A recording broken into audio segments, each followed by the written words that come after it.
The Untouchable True School Sports Empire proudly presents something the boxing games are missing. Hey, what's going on? It's your boy BT, and I came here to talk some boxing with the thousands of True School Sports subscribers. And yes, guys, it is in fact the immediate aftermath of Edgar Berlanga stopping Steve Butler. Zuffa Boxing 9, shout out to everybody here tuning in. Shout out to everybody watching the playback. Whether you're watching the playback or you're tuning in live, hit the like button. And yeah, it's great to be here, man. I'm happy to spend some time with you guys. It's 1:33 a.m. Eastern Standard Time, but it don't matter. It don't stop. The grind don't stop. Boxing is 24/7. And we're definitely working hard to give you guys in the boxing community at large, as much world-class content as possible. So I'm happy to be here with you guys.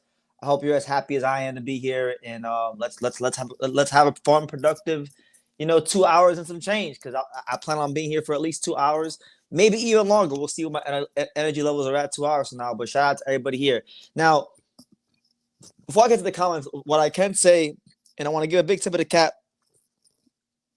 to Zuffa Boxing and most importantly, my main man, 50 grand, Ryan Scalia, the matchmaker. I've been knowing Ryan since back in 2016 when I interviewed him at the WBC convention. And so to see Ryan, match this card and see where he's at now, it's really cool to see. And I'm somebody that in life that I really do enjoy seeing people succeed. So great card, really enjoyed it from top to bottom. And I'll definitely say thus far, through all the Zuffa cards I've watched from the prelims to the main event, this is probably the most well put together card they've done. So that hey, I give credit where credit is due. It doesn't matter who the promoter is. If it's a good boxing, if it's a good show, I will give you your just due. So yeah, I'll leave it at that. And let's go to the comment section and let me know where you guys are from. Where you guys watch from? What city? What state? What continent? What time is it? Where you're at? Let me see. Who we got in the buildings? We got the usuals. We got the real deal, the OGs. We got Jesus M in the building. We got Mar the Prince in the building. Salute to you, champ. We got TSM in the building. Shout out to TSM. We got see, Phantom Brawler. Shout out to that's an old man. I ain't seen you in the chat in I don't know how long, but good to see you. He said just a kid from Dania. That's right, just a kid from Dania, South Florida. Stand up. We're here. And it's great to be seen, and we're going to make some sense of the whole card. I want to just kind of go through the main event, and I'll work my way on down through it, and y'all can chime in and hit the like button and all that stuff, and super chat. And if you're new to these parts, you can definitely go ahead and subscribe, because there's a lot to speak about, a lot of things to speak about in the sport of boxing. He said it's been, where you been at, champ? I ain't gone nowhere, man. I mean, I've been here on YouTube. Been going to Vegas, South Florida, New York, all this stuff, all these places, Nicaragua, Japan 3 times. I'm going to England next month. Like, where you been at, champ? I've been right here all these years. True School has never went anywhere. So good to see you. Richmond, Virginia in the building. Okay, hey, shout out to Virginia. I was just over there in May for the Keyshawn Davis fight. BT, how are you doing this? It's late. I'm doing it because I want to. I gave you guys the post-fight review of Pops, posted that. Then I went, got some food, refueled, did my little routine, listened to Forever Young, prayed to the God, and now I'm here. I'm ready to go. So, yeah. And of course, I set out to do the boxing thing years ago. It was never going to stop. It's getting better with time, like a fine wine. And yeah, was never going to quit. Toronto, Canada in the building. We got Canada in the building. Okay. So we'll start Berlanga. We'll start Edgar Berlanga, and we'll start with Steve Butler because that was the main event. And I gotta say, man, it was exceptional. To Joel's point, Joel made a point saying that the production was very, very good. Now, the production is, I expect the production to be very good because they're on Paramount Plus. Paramount Plus has great production. But one thing I liked tonight from Zuffa Boxing was the pacing of the cards. There was very well-paced card. There wasn't a whole lot of too much chatter in between fights. They would do a fight, get right to the next one, do a fight, do the interview, get right to the next one, do a fight, do an interview, get right to the next one. So I will give them that. Give them that. It was very, very well paced. But started with the main event with Edgar Berlanga and Steve Butler, man. Great fight. Awesome fight. You had a little bit of everything going into this fight. You had like genuine bad blood.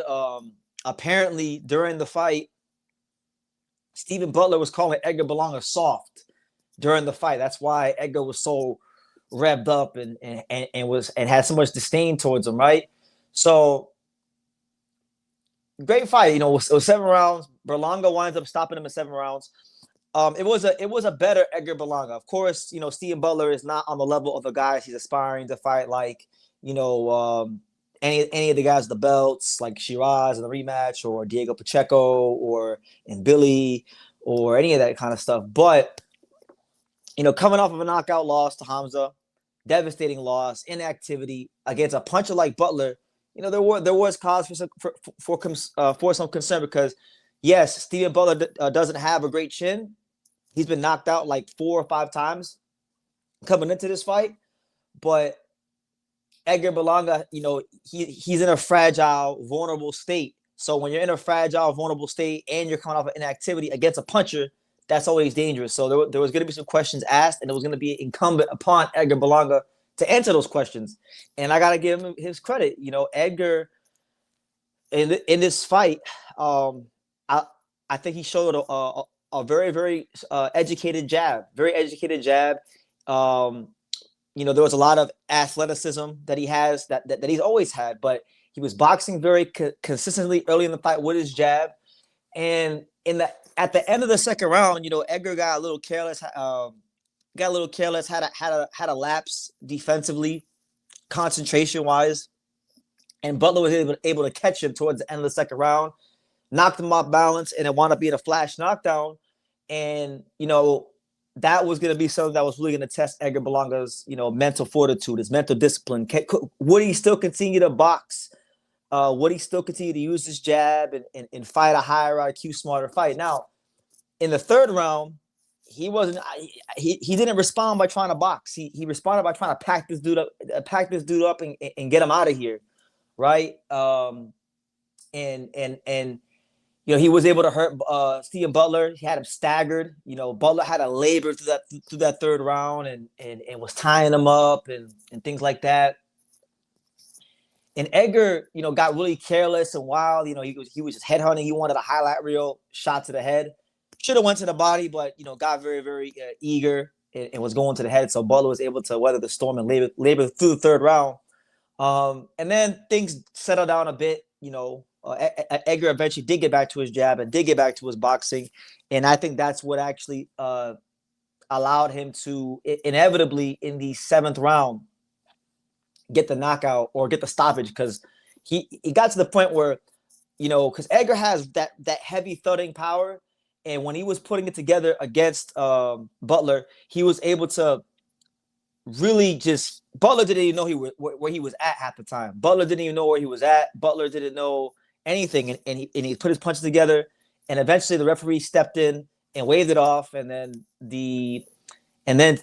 Stephen Butler and the referee had they had a bit of a takedown. Edgar Berlanga, he wanted to punch Stephen Butler even when he was on the ground, even after the fight, because he was just tired of this guy. So, in my humble opinion, it is Edgar Berlanga's finest hour, probably since the COVID, since the pandemic, when he had the knockout streak, 16 first round knockouts in a row. That he was the biggest star of boxing in the pandemic outside of Canelo. I would even say more so than Canelo, because, like I said, a lot of boxing wasn't really on at that time. A lot of fighters had a tough time during that time, keeping their careers active. But Edgar Berlanga was able to shine bright during that time, and that's what really catapulted him into a name, was what he was doing during the pandemic. But ever since then, it's just been a lot of mid performances, him getting his ass kicked a couple of times, and not really showing that growth that we want to see as a fighter. In this fight, I think he showed a little bit of growth, just a little bit of growth. I will acknowledge that 168 is not Stephen Butler's natural weight class.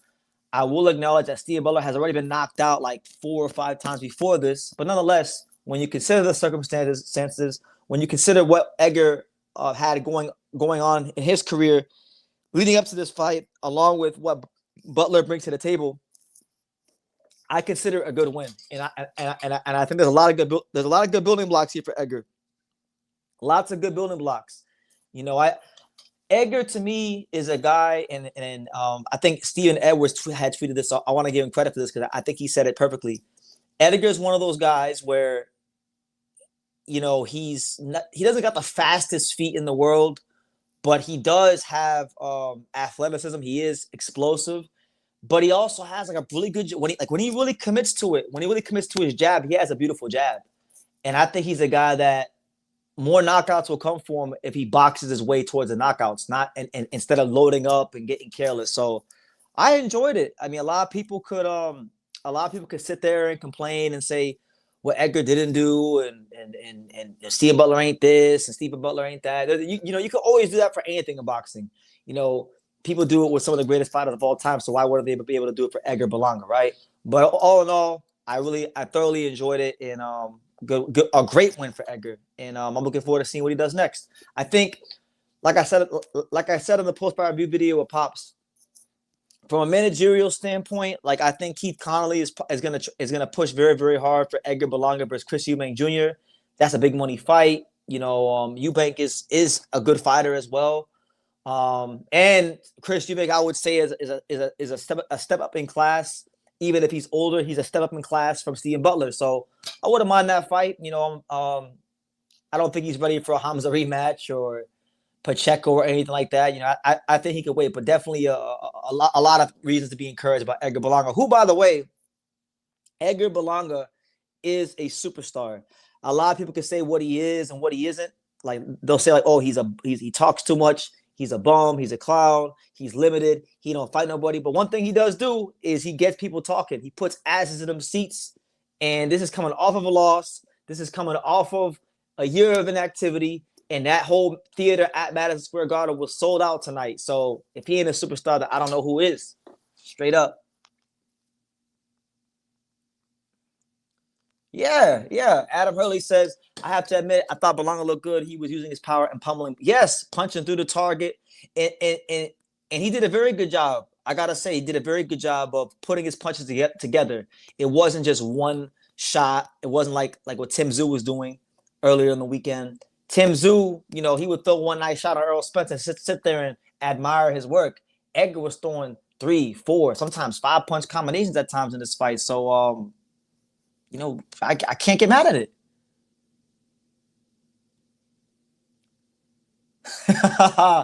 Justin Todd said, buddy, ain't good. He is a Steven Butler with better marketing.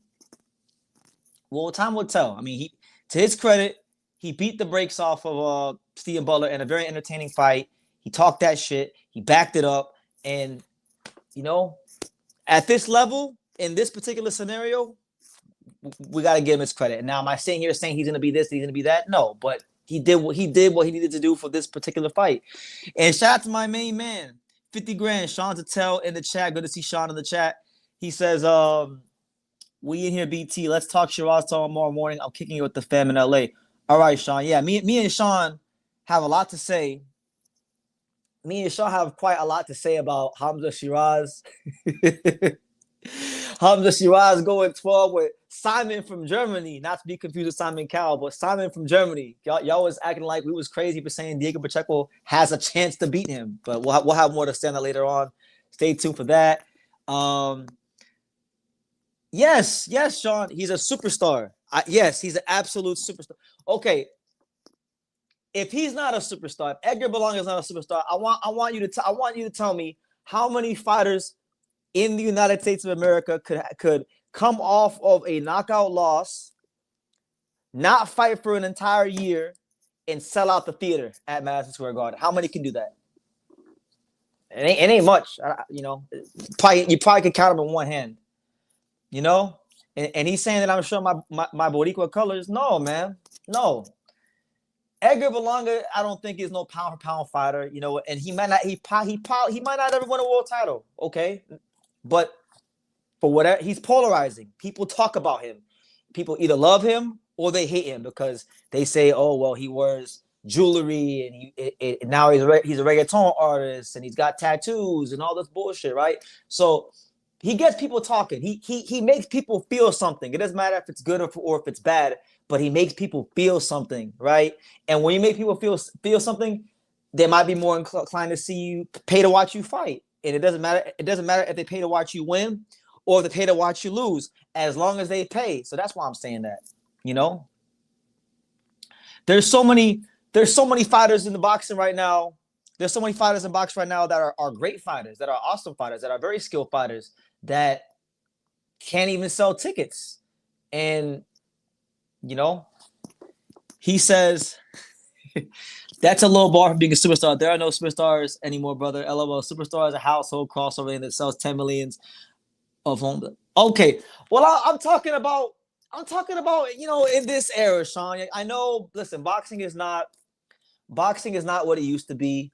We know that boxing is behind a bunch of paywalls. Some of those walls are the DAZN wall. Some of those walls are the Paramount Plus wall. Some of those walls now are the Pro Box wall. There's many walls of paywalls in boxing. So it's not going to be like it was in the 90s or in the 80s and the 70s with NBC, Wild World of Sports. It's never going to be that way. But I'm saying for this current climate, what I'm trying to say is Edgar Berlanga is someone that even if it's in the smallest way, he does have a bit of crossover appeal because of all the stuff outside the ring that has nothing to do with boxing. That's all I'm saying. And y'all are saying my bar is just low. Listen, I didn't put the bar there. Let's have it right. Let's not get it fucked up. Your boy BT, I didn't put the bar here. All right. Top Rank put the bar here. PBC put the bar here. Matchroom put the bar here. Golden Boy put the bar here over the last 15 to 20 years. I'm just operating within the bar. Don't hate on me.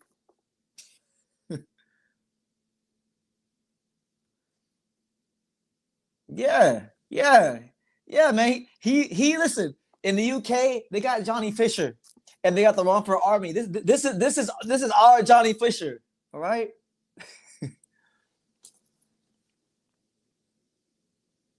So what do y'all want to see? I want everybody in the chat to let me know, like, what are some fights y'all want to see from Edgar Berlanga? Do you want to see him fight, Jaime Munguia or you mentioned Caleb Plant? I think the Caleb Plant fight is good.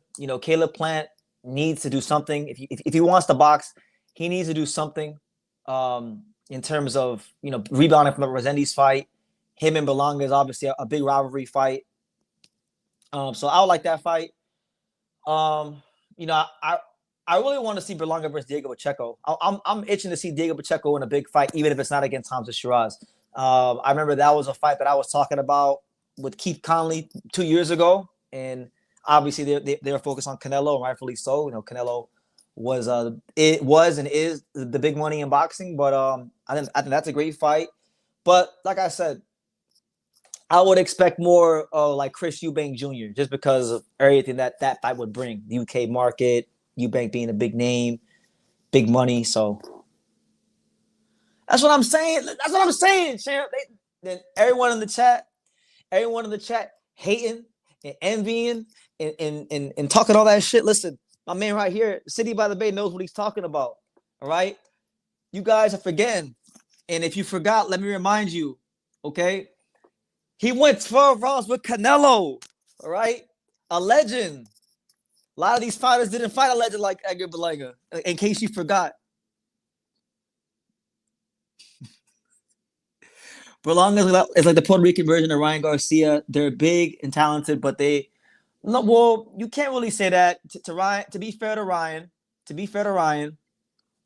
Ryan is a world champion now, right? I know it was like a transaction because he fought Mario Barrios, but he is a world champion, and Ryan was also a more accomplished amateur. And I would also say that Ryan Garcia is also more talented than Edgar Berlanga. But nonetheless, I get your point.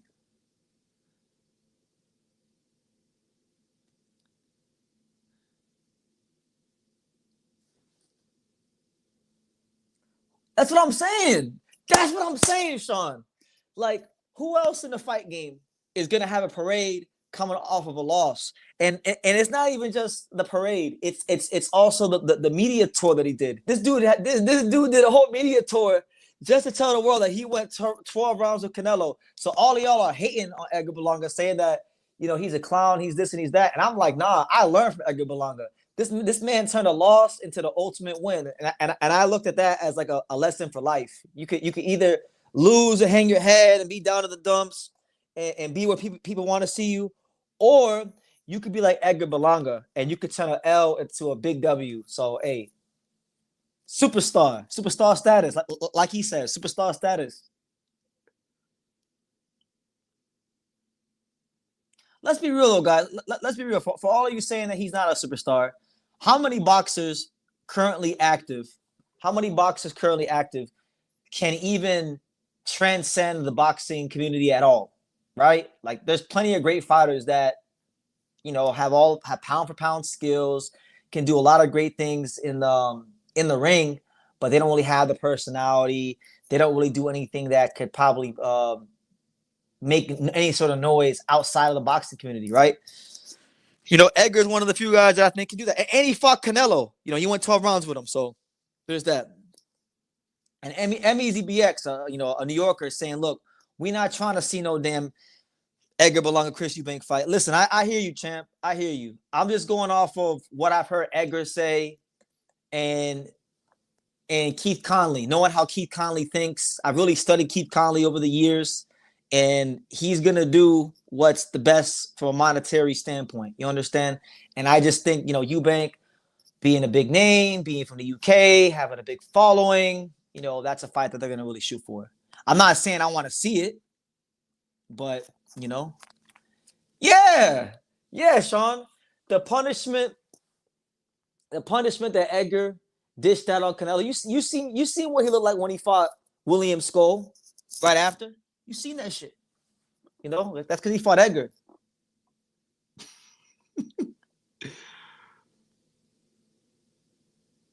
Shout out to Donnie. He says Aaron McKenna needs to win the IBF belt because there'll be a huge card in Oakland with Amari Jones versus McKenna and Tony Hirsch and Kato Kane.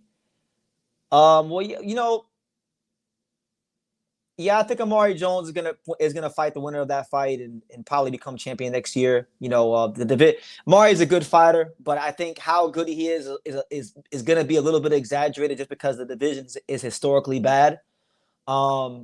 And then as far as Tony Hirsch Jr., listen, I love Tony Hirsch Jr. Tony Hirsch Jr. is a cult favorite here on True School Sports. I actually just interviewed Tony Hirsch.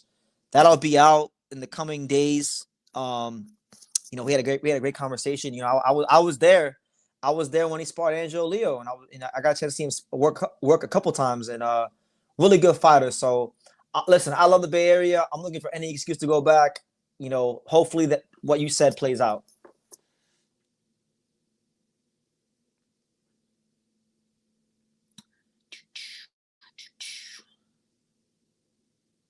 So a lot of y'all want to see Caleb Plant.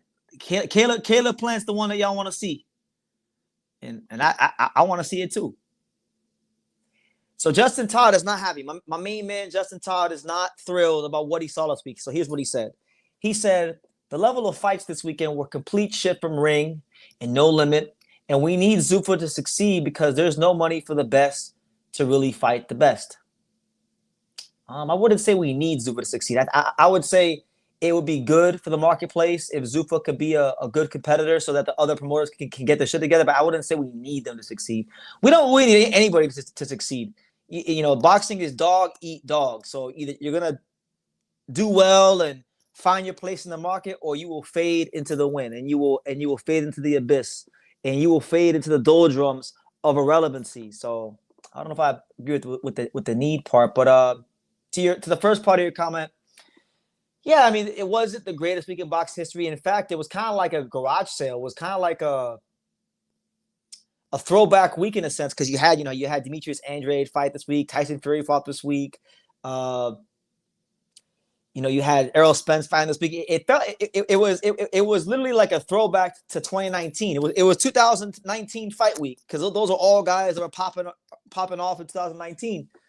So, of course, the No Limit show wasn't great. A lot of the guys pulled out. Tim Tszyu versus Errol Spence was two shot, past it guys in there, giving whatever they could left. So it's one of those fight weeks that you just kind of have to get through, but better times are ahead. This upcoming week we're gonna have Lamont Roach and Williams Pena, which is gonna be a great fight. I will be there for the fight. I will be there for fight week, so I'm really excited about that. Make sure you guys stay tuned for all the great coverage that's gonna be coming your way from Las Vegas from fight week. But yeah, not the best fight week. I would agree with you. Huh. So I don't know. Hey, Sean, Sean, I don't know if you're in the chat, Sean, but maybe you could answer this. He says, and I quote, BT, why are New Yorkers such prideful people? I've noticed they feel themselves way too much. They probably consider themselves New Yorkers first instead of Americans. Now, I have like I have I've grown an appreciation for the New Yorkers over the years.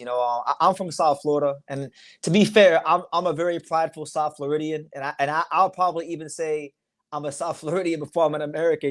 And I'm a proud American because that flag's not up there for decoration. But I don't know. I can't speak for the New Yorkers. I'm not a New Yorker myself, so I can't speak for New Yorkers.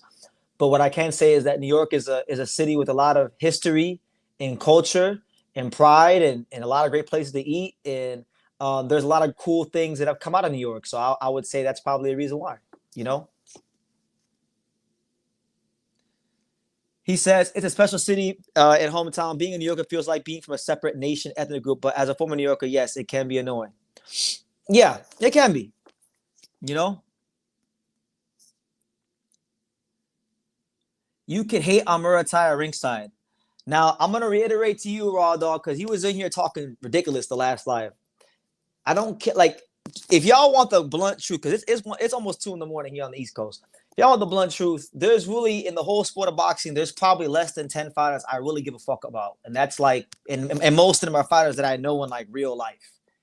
Everyone else I just talk about because I cover the sport of boxing and I enjoy making boxing content. But like, I don't care about Raymond Muay like that. Like, he's cool. He doesn't like these guys. These guys don't fight enough. Boxers don't even fight enough anymore to hate on them. Now, if you would have said Canelo like in 2021, I could have said, you know what, maybe you had a point because Canelo was fighting 3-4 times a year. But it's not them days no more, champ. He says, BT, you had a great experience in New York last month, didn't you? You met some of the worst and best people you ever meet. So stand-up people, big time, and some crazy people. Well, yes, Sean. I've been to New York, what, 8 times. 8 times, dating all the way back to February of 2016. And I would definitely say that the last trip to New York for the Jerron Ennis fight was my favorite one because I got to see a lot of things I didn't get a chance to do. Got to go to the Empire State Building. Got to go to Statue of Liberty with you and Leo. When you guys were gone, I spent a lot of time walking around and exploring the city and taking the ferry. And I met a lot of really cool people just sitting at the Brooklyn Bridge and making conversation with people. So what I like about New York, and we're getting way off topic here, but what I like about New York is that people are honest. Like, if they like you, they like you. If they love you, they love you. But if it's fuck you, then it's really like, fuck you, which I like that. I appreciate that type of authenticity and just being straightforward. So yeah. And it is worth noting that my mom is from New York. My mom was born in Manhattan, you know? So shout out to Kato. He says, I was thinking about Law versus Tim Tszyu. I'm honestly concerned for Tim. His punches have no snap. He walks into range square and will be wide open for a straight left. Old ass Law could knock his ass out. Well, I don't think, like, some of those things you mentioned, Kato, some of those things aren't new things. Like, he's always walked in the range square. That's something he's always done. But he used to be able to offset some of that because he was a much more vicious fighter. He was a much more he would throw a higher output of shots to offset those things. Now it's a dangerous proposition because now you sitting there square, guy like Laura could land one of them big ass uppercuts on you, and you'd be done. So yeah, I mean, I don't really want to see that fight, but I agree with you. So yeah, I mean, Mr. Miyagi says, has Berlanga been more focused on training now? Because he looked fast and powerful this fight. He looked hella slow against Hamza Shiraz. I think so. I would like to think so because, just put your let's all try to put ourselves in his shoes for just a quick second. So you're from New York City. You get this dream that falls in your lap to fight at the Louis Armstrong Stadium, the big tennis stadium in New York, in your hometown, New York City. And you don't just lose the fight, but you get humiliated and the shit kicked out of you by this big Pakistani British guy, right? And you know how people are. You know how people are in life, and especially boxing fans can be very cruel. And Edgar is a guy that's a lot of people don't like to begin with just because of how he is, and I'm sure a lot of people that he thought were his friends probably weren't talking so great about him after the fight, and that will do something to a fighter. So yeah, I'm sure he went back to training camp and he dialed in, and just out of pride, as a man, you want to always be your best self, and he was very far from his best self in that fight, and he didn't perform up to what I'm sure his expectations were. So yeah, I thought in this fight, granted it's against lower level opposition. We have to acknowledge that, and a guy that's been stopped multiple times already. But yeah, he looked more purposeful. He looked more matured. We'll see what happens when he fights someone with more layers, with more dimensions.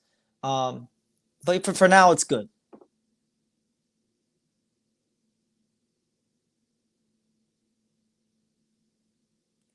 BT got a point. Promoters don't have enough dates unless you're Eddie. That's what I'm saying, man. Like, I can't hate these fighters. Like, first of all, you guys have no idea how detached I am from like a lot of these fighters that people say, oh, I hate. Like, bro, I'm just talking about boxing. It's not that deep. A lot of y'all be getting carried away with it, and it's really not that deep. There's like legit probably 7 to 8 fighters in the whole sport of boxing that I actually care about. All right, you guys could probably guess a couple of them, but outside of those 7 to 8, everybody else I'm just talking about because I like making boxing content. I'm not really too concerned if they win or they lose. It's a different era here on True School Sports. You're not talking to 24, 23-year-old BT, or even you're talking to a whole different person. It's not that deep. But yeah, y'all can keep talking about Berlanga if you want. I want to talk about Hitchens now. I want to pivot into Richard Hitchens because he had his fight against Ricardo Salas, and it went pretty close to how I thought it would go. Salas is a good fighter at a certain level, but Hitchens is one of the best pure boxers in the sport. People, it's crazy. People hate when I say that, but it's the truth. It is the truth. He got one of the best jabs in boxing. He's got one of the best understandings of distance in boxing. And one thing I love about Hitchens and what I think his best quality is that he fights to his strengths. Like he doesn't try to do what he knows he's not good at. Like he knows what he's good at, and by any and all means, he's going to try to get you to fight in that fashion against him. And that shows a lot of self-awareness, and that shows a lot of IQ on his part, right? So that's why when you put someone like Salas, who is limited, who doesn't have the volume or the fitness or the punching power to consistently push this guy back, Hitchens is going to outclass and shut them out. He won all 10 rounds, and Ricardo Salas is a good fighter. This is a Ricardo Salas that knocked out Romain Villa like in 3 rounds. This is a Ricardo Salas that beat Jesus Saracho earlier this year. He beat some good fighters, but those guys are just not Hitchens level fighters. You understand? So how good is Hitchens? I don't know. I don't think we're going to really truly know until he fights other top fighters. So that remains to be seen. But one thing's for sure, two things for certain. These mid-level fighters, he's been showing for the most part of his career, except for like Lemos, who I think is better than a mid-level fighter. But for the most part of his career, when you put guys like Salas in the ring with him, he shows you levels every single time, and he demonstrates that he is of a superior skill set.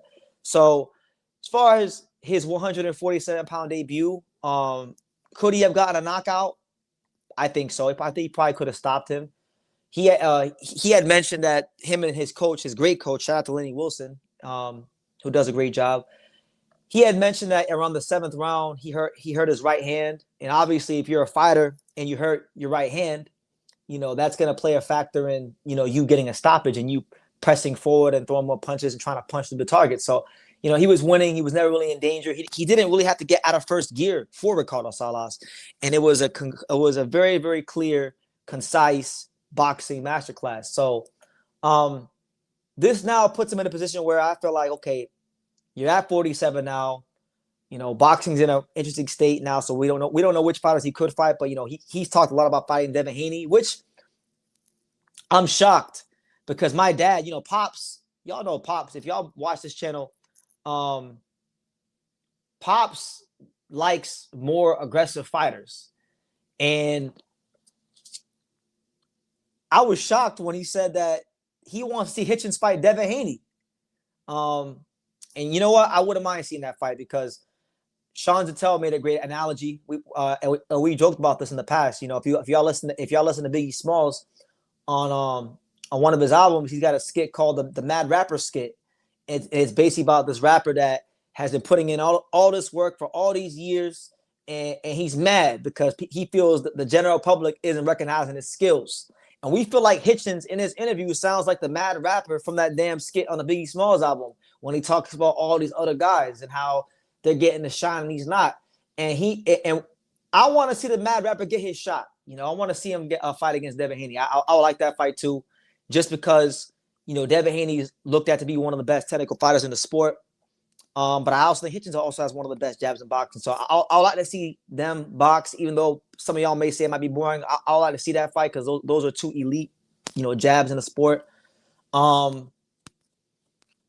If for some reason that this Keyshawn Davis Devin Haney fight falls apart and Keyshawn Davis is available, I'll love to see Keyshawn Davis running with Hitchens. I think Hitchens, even though Keyshawn I think is the more dynamic puncher, the more dynamic combination puncher, and you could probably say even the harder puncher, I just think Hitchens is really good at what he does. He knows how to slow the pace down. He knows how to box. He knows how to keep in the center of the ring. He's a ring general. I think it could be Hitchens. I think Hitchens could be Keyshawn Davis, honestly. So I'd like to see that fight. I want to see him in a big fight soon. He's had reasons in his career for people to criticize. I think he ducked Subriel Matias. He pulled out the Oscar Duarte fight at the 11th hour. So, there's definitely reasons to criticize him, and you could definitely do that. But when you just break down the skills and what he brings to the ring, you're not going to sit here and tell me that Richard Hitchens is not a really good fighter. My man Joel, he ain't trying to hear it. He says, chat, I'm here to tell y'all that Rolly Romero and or Brian Norman or Matias would put hands on Richard Hitchens. I love that fight. I love those fights. I think those are all good fights. Subriel Matias is gonna have to go to 47 because I don't think he can make 140. That'd be a great rivalry fight. Matias has been through a lot of wars, and if Hitchens was gonna fight Matias, which I don't think he really needs to, but if he was, there might not be a better time to fight Matias than right now, just because of the simple fact that Matias has been through a lot of wars, just got knocked out. Maybe his confidence isn't as high. So, he could go to that fight. Brian Norman, Hitchens was saying that Brian Norman Jr. was ass. So I'd like to see him demonstrate that if possible. That'd be a good one. First BX says, you ain't talking to Kemba Walker BT. You talking to Hollywood BT. Yo, Frank. you really know me, champ. You really know me. Yeah. And we're not talking about Hollywood, California, the fake Hollywood. We're talking about Hollywood, Florida, the real Hollywood. Hoops Convo says, I'm from Toronto. I've been to New York, so there's not much difference. We don't talk about our city alike, and we've been producing all kinds of talent, music, basketball, culture. Yeah, I never been to Toronto, but Drake, Shea Gilgeous-Alexander, they're doing their thing. Shout out to Toronto. I want to go to Toronto.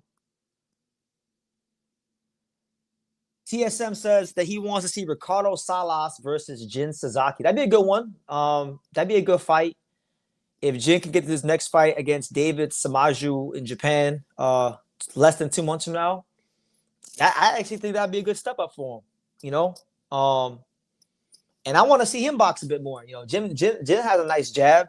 He showed it a little bit. I want to see him box a bit more and box a little bit less like a crash out. But I wouldn't mind it. Salas is worse than the German that Shiraz fought, and I think Hitchens I think is older. I don't think he's worse than the guy that Shiraz fought. I think how can you say that though? Ricardo Salas has beaten guys on the world level. He's knocked guys out. Like he knocked out Romain Villa, who was on the world level. The guy that Hamza, Simon from Germany, who was he beat? Good fighter. I'm not saying he wasn't crafty. He was crafty, but like we're not about to give Hamza no slack after how all of y'all been talking about Hamza. My man right here says that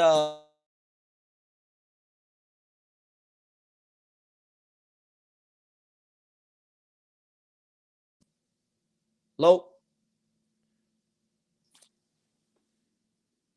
guys, did I freeze up?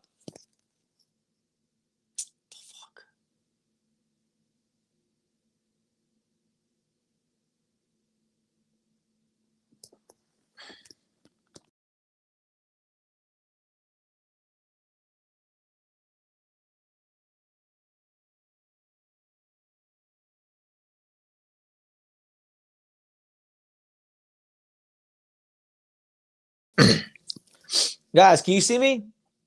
Are we good? Guys, are we good? My bad, guys. I don't know what happened. I think the internet went out.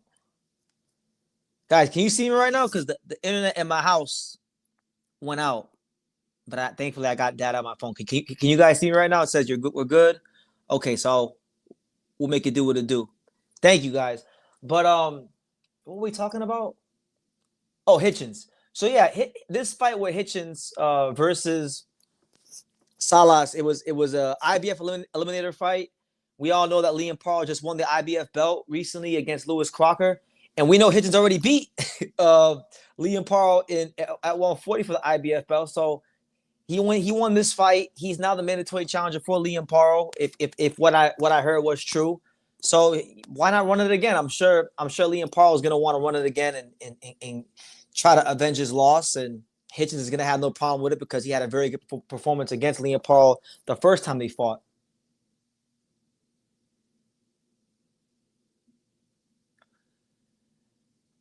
Joel says the eyes don't lie, BT. All I'm saying is if people criticize Shiraz because of what happened Saturday, we can't be celebrating Hitchens like he's the truth. Bro, Richardson Hitchens just won a 12-0 shutout. What are you talking about? Hamza Shiraz won a majority decision. He barely beat Simon from Germany. What are we talking about? You know, y'all been saying that Hamza's this killer, and I've been telling y'all what it is. What it is. Like he's not that. But I respect your opinion. You know, Hitchens is probably gonna go fight Paul for the belt. And if he can get that belt, then now that puts him in a position where he can go fight bigger names and things like that. So good stuff from Hitchens tonight. Can't really talk too much about the performance because it was pretty one-sided. But what we need to do? I want to talk about two more fights in the card. I want to talk about Derevyanchenko versus Jaleel Hackett, and then I'm going to talk a bit about Dominique Francis and Hector Sosa because those are the two fights that really stood out for me apart from the main fights. So we'll start with Derevyanchenko versus Jaleel Hackett. I mean, Jaleel Hackett did beat the older, more shop-worn Derevyanchenko, and that was to be expected. So good win for Jaleel. That's now 4 wins in a row since his first pro loss. But man, I want to give some respect to the old warhorse, Sergey Derevyanchenko. This guy, Sergey Derevyanchenko, man, we got a lot of people in boxing, and we got a lot of people in life that are very angry and miserable and bitter because they didn't give their best efforts in life and they didn't try to do what they could with what they had in life. But Sergey Derevyanchenko, I'm gonna tell you this right now, he's not gonna be one of those guys when his career is said and done. This man fought everybody. Every time he fights, and I know you can say, oh well, BT Sergey Derevyanchenko is like 16-6 or something like that. He lost damn near all his big fights, but everybody knows there were some fights that he had a case to win where he didn't get the decision. Most notably, Gennady Golovkin. I thought he beat Gennady Golovkin, and they didn't give it to him because obviously DAZN was paying Golovkin buku dollars in the early years, and they couldn't have Derevyanchenko messing the money up. But man, he fought Jaleel Hackett. Jaleel Hackett's normally an aggressive fighter. He was boxing a bit more. Derevyanchenko was getting into exchange more as the fight went on and had some success. But I don't even care. Like Sergey is just one of them guys. Sergey is just one of them guys that how can you not respect him? This guy's fought everyone, and every time he goes out there, it doesn't matter if he's cut, it doesn't matter if he breaks his hand, it doesn't matter what happens. I've never once in his entire boxing career ever felt like I've been cheated or like I wasted my time watching Sergey Derevyanchenko. So if that's gonna be his last fight, which who knows will be, I tip my cap to the guy. The guy honestly should have the respect of every boxing fan. But yeah, go in for Jalil Hackett, and then as far as the fight I was actually most excited about on this card was the first fight of the whole card. It was actually the first fight on the prelims between South Florida's very own Dominique Trap Francis, putting his undefeated record on the line against the very dangerous, hard-punching veteran Hector Sosa. Now, I'm familiar with both guys. I know Dominique Francis on a personal level. He was 16-0 coming into this fight. I've known Trap since he was 2-0, you know. And Hector Sosa, I mean, this fight was at 130 pounds, but he spent a lot of time campaigning as a featherweight. Quiet as kept. When Angelo Leo won a world title against Fernando Lopez, he's who I wanted us to fight for the voluntary. I wanted to fight Hector Sosa for the voluntary. I thought he was a good opponent. I thought, tough, entertaining, comes to fight, but definitely the kind of guy that we would have looked good against. Obviously, they don't give us those kind of fights, but nonetheless, good fight. It kind of went how I thought it would go. I wanted Dominique Francis to win, but I know a lot of things about Trap in terms of his sparring habits, his training habits, and I just knew that the counterpunching of Hector Sosa was going to give him problems. I knew that there was a good chance he's probably going to get dropped, maybe even stopped in this fight. And a lot of the habits that Dominique Francis has that he's never really corrected, they all got exposed in this fight. The more it went, he moves around way too much. He doesn't hold his ground in the pocket as much as he needs to, and he likes to think of himself as this slick black fighter, but he's not a slick black fighter. He's actually a lot more successful when he's on the front foot and utilizing that great speed and the combinations he has, because he actually is an above average puncher. He's got good speed. He's matured and filled out nicely over the years. He actually cut Hector Sosa with a left hook early in the fight, but all in all, I think right now at this stage, Hector Sosa was just too mature and strong for Dominique Francis in the sport. But he can come back and he can be better. And I enjoyed the fight. I actually think that fight was probably one of the best prelim fights I've seen all year. And Dominique Francis, or Hector Sosa, I should say, let it not be lost on no one. Hector Sosa ain't no walk in the park. This the same guy that knocked out Jazza Dickens. This the same guy. He snatched Dominique Francis's O. He fought what's his name? He fought Luis Nunez tooth and nail, who's a world level contender. So he's a good fighter, if you're not on your P's and Q's, if you got things in your style you haven't fully worked out yet, you will get found out. And so, losing ain't a bad thing. It's all about how you come back from it. So Trap can be back, but tonight belongs to Hector Sosa, and hopefully Hector Sosa can stay busy, man, because he's quiet as kept. A lot of guys at featherweight don't want to fight Hector Sosa because he's one of those awkward, hard-punching Argentinians. And, if you got bad defense, if you don't got a chin, you get knocked out like Jazza Dickens.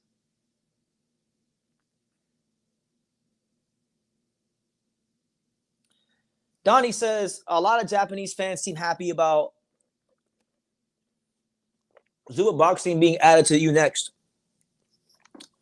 Yeah, so a lot of American fans, including yourself, Donnie, have been asking me about is this good for Japanese boxing? Is it a big deal? And I will say yes, it is, because you next in Japan, I would say it's the equivalent of like an Amazon. I would say an Amazon, right? They have a big subscriber base. They do a lot of big boxing events anyway. They just did the big Japanese triple header with Kenshiro and Shokichi Iwata and Riku Masuda. So they're not unfamiliar with boxing. And for the Japanese fans, it's great because it gives them a very easy avenue to access the American boxing, right? So of course they're gonna be happy about it because now they get to watch more of the fights in America easier. Sosa will be fighting at 126. He fought at 130 because Francis hadn't fought in 2 years. Yeah, Dominique's been out of the ring for a while.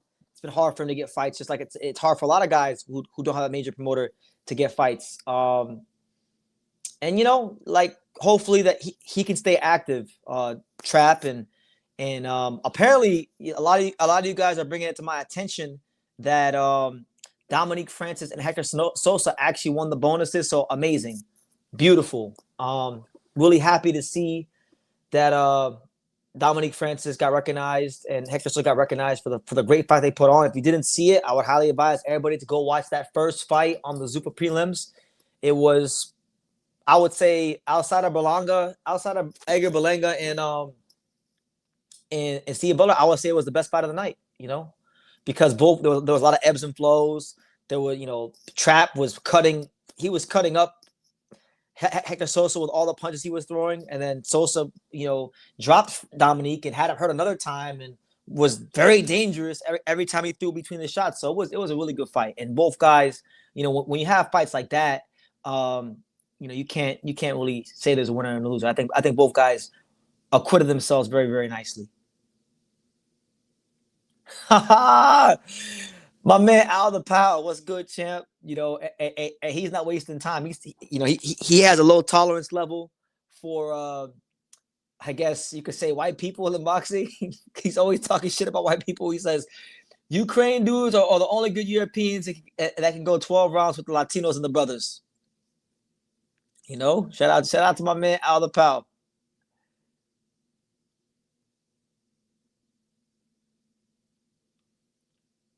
Let me see. So yeah, all in all, it was a good card. It was a good card. And yeah, I'll just say that it was a great night of boxing, a great card.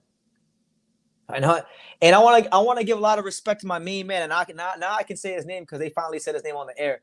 Shout out to my boy Ryan Scalia. He is the main matchmaker for Zuffa Boxing, and I go back with Ryan Scalia many years. I'm talking about, like, I met Ryan Scalia in 2016. At the 2016 WBC convention. And there's actually an interview with him on this channel at that convention asking about, like, Anthony Joshua. And like back then he was just writing articles and he had ambitions of becoming a matchmaker, but he's put in a lot of time to get to where he's at. I really respect people in boxing that put the time in and really carve out a lane for themselves. He was doing a lot of matchmaking for, like, locally in Canada, where he's from, and then he had a stint at Ring City, USA. Then he had a stint at Pro Box, and then ultimately now he wound up at Zuffa Boxing as one of the main matchmakers. And he matched most of the fights for this card tonight. And did y'all not enjoy it? I mean, God bless him.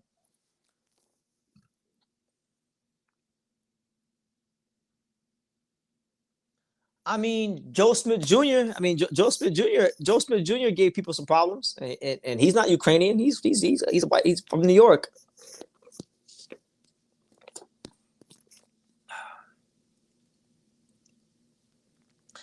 Tyson Fury is British. He's a British gypsy guy, and he knocked out a black. He knocked out Wilder, So you can't really say that, Spence calm the public. I mean, Spence and like, guys, that fight got announced in May. In fact, it got announced the day of Inoue Nakatani, because I remember I went to the introductory press conference. I was there, and I remember very clearly everyone just being so excited about the fight, and Zeus, Spence, and hyping it up. And guys, there's a reason why I wasn't excited for the fight. All right, there was a reason, because I knew what it was. Like, I knew what it was. I knew it wasn't gonna be no great fight, and I was just kind of ready to just let it just pass and just go. It wasn't one of those fights that I was excited about, because I knew. But a lot of people like Errol Spence, and they had this emotional attachment to Errol Spence, and that's what really sold the fight. So, it was what it was. Yeah, man. Like, how you gonna sit here and talk bad about white people, Al? When Kelly Pavlik beat up some. Kelly Pavlik was a bad boy. So, like Caleb Plant says, skin color don't win fights. That's what I'm saying. The public calm themselves by expecting some sort of revolutionary, amazing fight.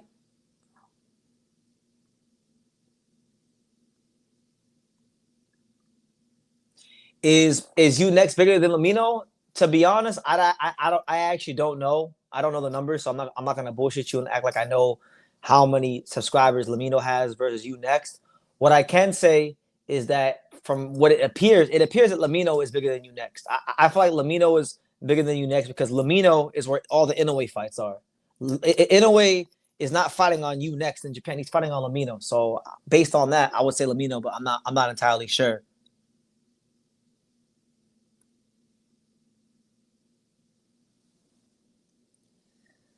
UFC was created by and large white Americans and ain't competing with Latinos and the blacks. John Jones is arguably the greatest UFC fighter of all time. So I mean that argument kind of falls on its head. But I mean, say so.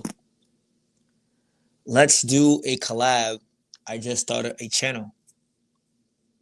Well, congrats on starting your channel, champ. I'm gonna tell y'all this. I'm open to any and all collabs just as long as y'all respectful. But I mean, hit me up on Twitter at True School Sports. I'm always on Twitter. Pretty easy to get a hold of. Hit me up on Instagram at Just a Kid from Dania on there. They're in all the social medias can be found in the about section of my YouTube channel. So just hit me up on one of those and we'll set it up, champ. I ain't against it, especially if it's a new channel. I remember when that was me. So he says Unex is bigger. Is it really? See, I didn't know that. I thought Lamino was bigger because Inoue fights in Lamino. So you mean to tell me that Inoue is supposed to be the biggest fighter from Japan, but they don't got him fighting on the biggest platform in Japan? Exposed. But that's actually intriguing. I didn't know that. You next must have like more TV shows or something like that. That's very interesting.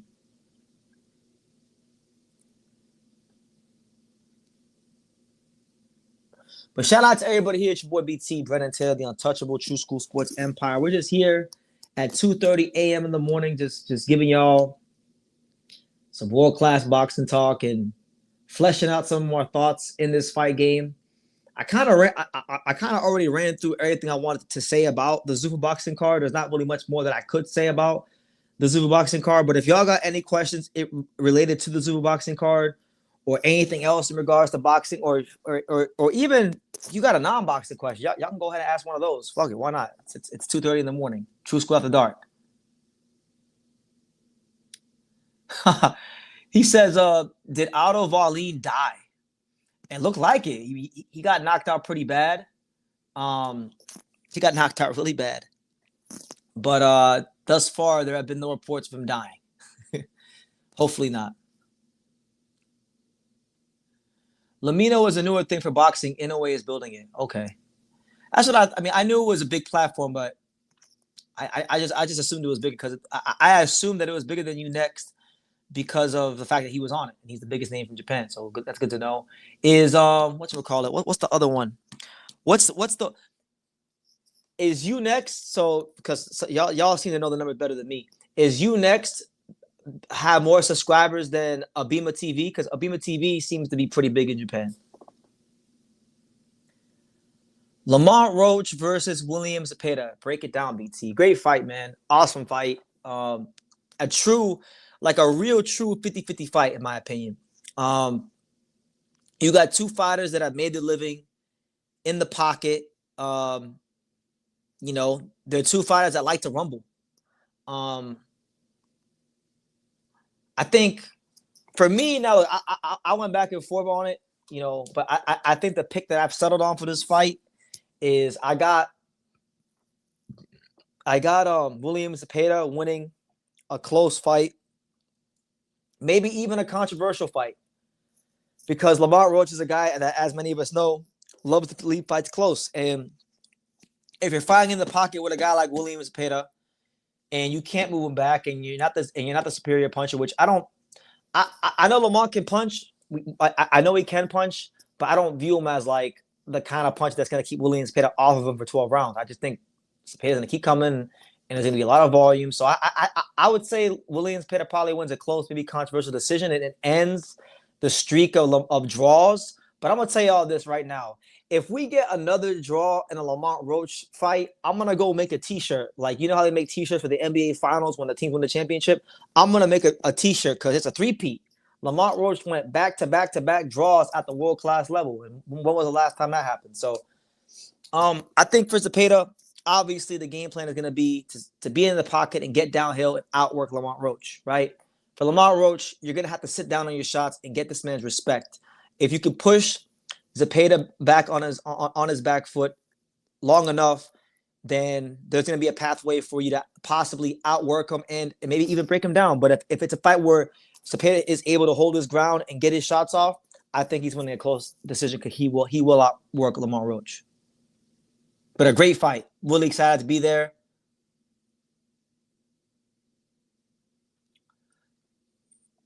Bima has a total of 18 million active subscribers and about 98 million. So that would mean that Abima is the biggest. Okay, so it goes Abima, you next, Lamino. That makes sense. Donnie says, with how successful Zuffa boxing has been in 6 months, how big do you think it will be at the start of next year? Oh, well, I think, feelings aside, I think Zuffa is gonna do very, very well. They have a lot of powerful people. They have a lot of very powerful, sharp people on different levels of their company, from Harrison Whitman, the lawyer, to Ryan Scalia, the matchmaker, to obviously Dana White, to Nick Khan, to to Ari, right? They have a lot. They have a very good infrastructure, right? And then now they got Shakur Stevenson, which I think was a big get for them because Shakur Stevenson's a guy that is a name. He's one of the top fighters in the sport. So a lot of prospects and champions are going to follow him. And there's going to be some fighters, I'm sure, in the next in the near future that probably do sign with him that I don't want to see sign with him. But it is what it is. It's boxing. Fighters are going to ultimately go where they feel they have the best opportunity to make money and be involved in big fights. And with the way it's going, it seems like that place is going to be Zuffa. So the only way the other old guard promoters can compete is if they actually just get to work and start making the fights the fans want to see. You understand? I still feel like Zuffa boxing is learning. I still feel like they're trying to figure out how they're going to maneuver in this boxing game because the legislation hasn't fully gone through, and we've already seen them make compromises already. Like now they're allowing fights at 140 pounds and weight class they said they wouldn't include. They're allowing certain fighters to wear custom outfits and things like that. So they're adapting to the sport of boxing, but I think they have good people in place that are hungry to succeed. And when you have good people in place that are hungry to succeed, you're going to succeed. So I think they're going to do well. And I thought tonight's fight was really, really good.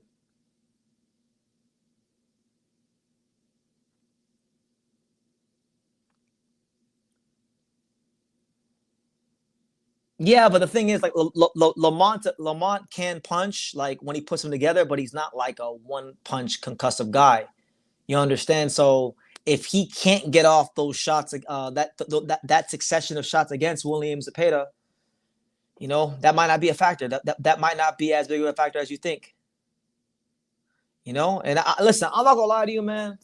I'm cheering for the draw. I want to see history. I want to see back to back to back draws.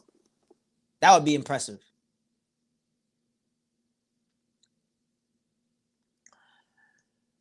The fight that I think is going to happen for Xander at 160, I see him and Denzel Bentley being the fight. Him versus Denzel Bentley or him versus Tim Tszyu. I think those are the fights that his manager's going to angle for. And I just did an interview with Denzel Bentley. I haven't dropped it yet, but I'll drop it soon. And he's already made it very clear that he would love that fight with Xander Zayas. He's welcomed that fight with Xander Zayas. He's welcomed the Adames fight. So those are the kind of fights that I see. He says, I think the cross promotion between UFC and WWE will bring in casuals in at a low cost without a huge paywall. Well, I mean, that's one of the perks of TKO and Zuffa is that they have access to the UFC and WWE to cross promote, and that's gonna obviously bring in some fans. So yeah, I mean, it's good. Um, but like I said, I have some feelings. I have things that I like about Zuffa. I have things that I don't like about Zuffa. But like I told you guys, I'm not really gonna give you any crazy criticisms for or against until we hit 15 shows. I've been saying it. 15 show grace period. Tonight was Zuffa Boxing 9. Zuffa Boxing 10 is gonna be next month, August 8th, in a couple weeks. August 8th, when Aaron McKenna fights Etinosa Oliha for the vacant IBF middleweight title over there in Ireland. So we'll be about 2/3 from getting my full report card and my full evaluations. But yeah, I think I've been saying it for a while. The 15 show grace period rule that I'm using is perfect. Shiraz versus Canelo would be a fight that BT would hate.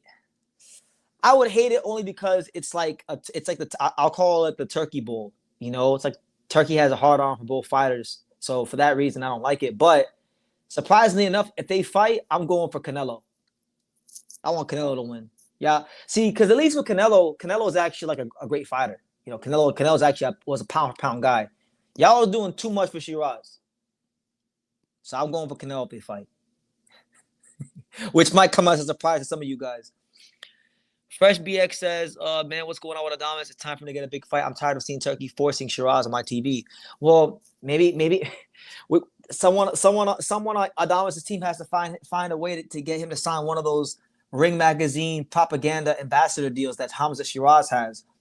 Because for those of you who don't know, and some of y'all may have heard me explain this already, but I'll explain it again. Because when I was in Atlanta, the day that Angelo Leo was supposed to fight Aleem, and Aleem blew weight, and the fight was canceled. I remember I was talking to somebody in the boxing world, a social media person that is very prominent, who will remain nameless, and they sat me down and we were talking about a lot of different things, and they explained to me that these Ring Magazine like ambassador deals that like the one Hamza Shiraz has, it's basically a deal you sign for Ring Magazine to push propaganda about you, you know. So that's why you keep seeing Hamza Shiraz so everywhere. It's not coincidence. Man, you trying to get me in trouble here asking questions like this, champ. Would you advise Angelo Leo to join Zuffa Boxing, or will that be after 15 shows? I have nothing to say about any of that. I'm not gonna touch that one, champ. You know, people are gonna do what they're gonna do. So if that's where he goes, great. If that's not where he goes, that's great too. We'll have to wait and see.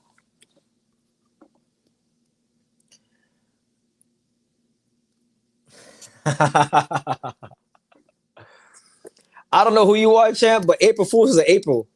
Them fights is layups, all of them. Omar, Trinidad, all them guys. There's no comp at Zuffa for Angelo. He says Angelo Leo would be stupid to not join Zuffa. You think so? I want to hear your guys' opinions. I want to hear you guys' opinions. Let's see. Why do you guys feel that way? Maybe y'all can put me on game.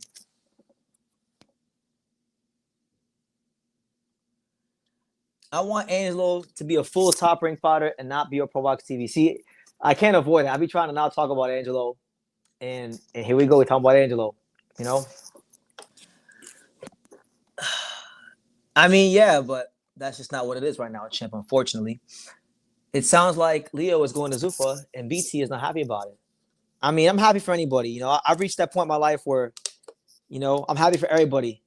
If people want to do certain things, they can go do certain things. You know, and BT's gonna be happy for them. I support everybody's decisions. I don't worry about nobody but BT.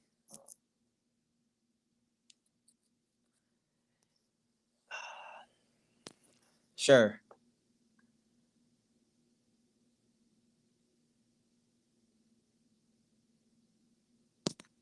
I mean, y'all got some y'all got some really good insights, man. We'll have to see how things develop. You know, we'll have to see how things develop. So it's a very intriguing time in the sport.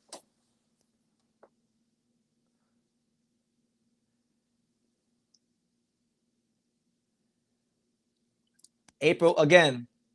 April Fools is an April, champ. There's zero comp over there. Zero. I think Angelo could get more activity on Zuffa. It's not like they're giving him unifications. Also, I hear the check clears on Monday. Well, I mean, we know fighters. Like when I say we, I mean Angelo, myself, and people on the team. We know a couple of fighters with Zuffa, so we get a chance to hear how business is done and how people get treated, and we hear good things. Generally, we hear good things. So thus far, all the reports we got back have been awesome. So, at the end of the day, it's about what's best for the fighter, and if a fighter can get a good deal with a certain promotional company, then you take the deal.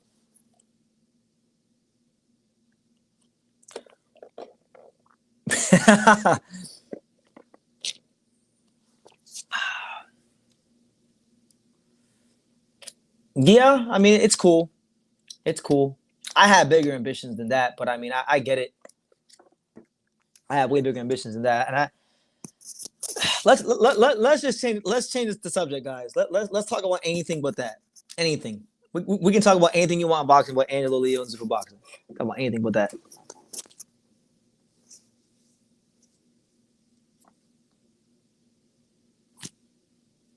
There's nobody there though. Like the featherweights and Zuffa are trash. Who is on who is an upper echelon featherweight at Zuffa? Don't tell me Omar Trinidad. He's a good little fighter, but like, who do they have?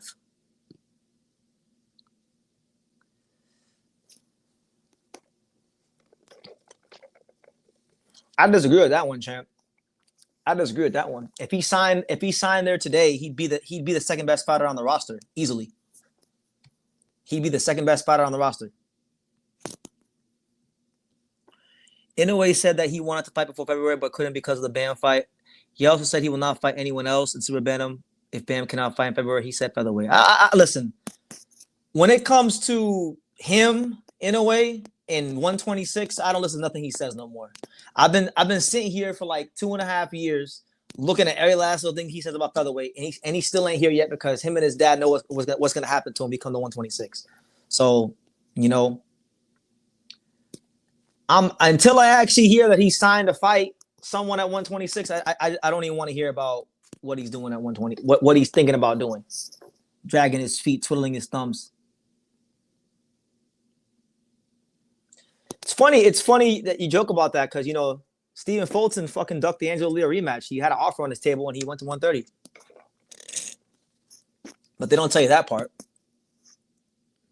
Yes, the second best fighter. Shakur Stevenson's one, and after that, he's better than everybody else. Don't tell me Jao Pattaya or nothing like that. There's nobody else on Zuffa. Not Conor Ben, not Ryan Garcia. Angelo better than everyone on Zuffa, not named Shakur Stevenson. No, he's better than Hitchens too. Hitchens lost. Hitchens struggled with Gustavo Lemos. Angelo would never. Guys like that. Hitchens is not better than Leo. Not even close.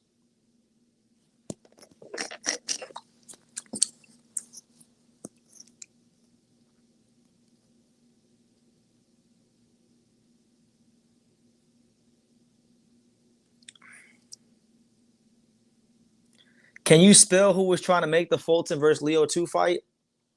No, it was Pro Box. Stephen Fulton got an offer, and he went to 130. That's why I be sitting here.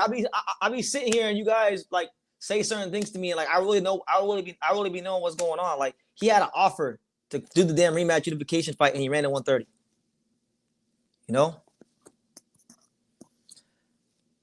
He says, get off Leo's meat. Well, why don't you stop being a fucking hater? You've been in here the whole time, and you just been hating.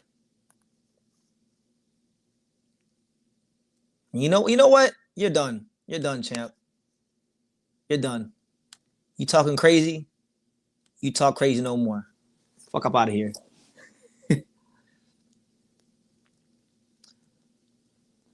Well, Pro Box has a relationship with PBC. So if you know, Pro Box has done a number of fights with PBC. They've sent fighters to PBC. Gary Jonas and them have worked at PBC. In fact, I was told by the people at ProBox during the week of the Kameda Angelo fight that they were already talking about doing the Angelo and Fulton rematch unification, and they shot it down. In fact, I was told in the TGI Fridays by the Tokyo Dome the day after the Kameda fight. Who would I like to see him fight if the champs won't fight him? I like the Albert Chop Chop Gonzalez fight. I think that's a good fight. I think it's a good fight for the fans. I think that's a good fight for the resume. Albert Chop Chop Gonzalez, I think, is a better fighter than some guys with the belts. If not him, I mean, I always wanted the Hector Sosa fight as a voluntary, and he just beat Dominique Francis. So if he's still ranked, him, he's in the top 15. Who else is there at 115? At 126? Yeah, I'll probably say those two. Right now, on top, those are the two guys I can think of. I mean, and then after that, I mean, whoever wins Omar Trinidad versus Nunez, that could be the mandatory if you can't get a unification fight.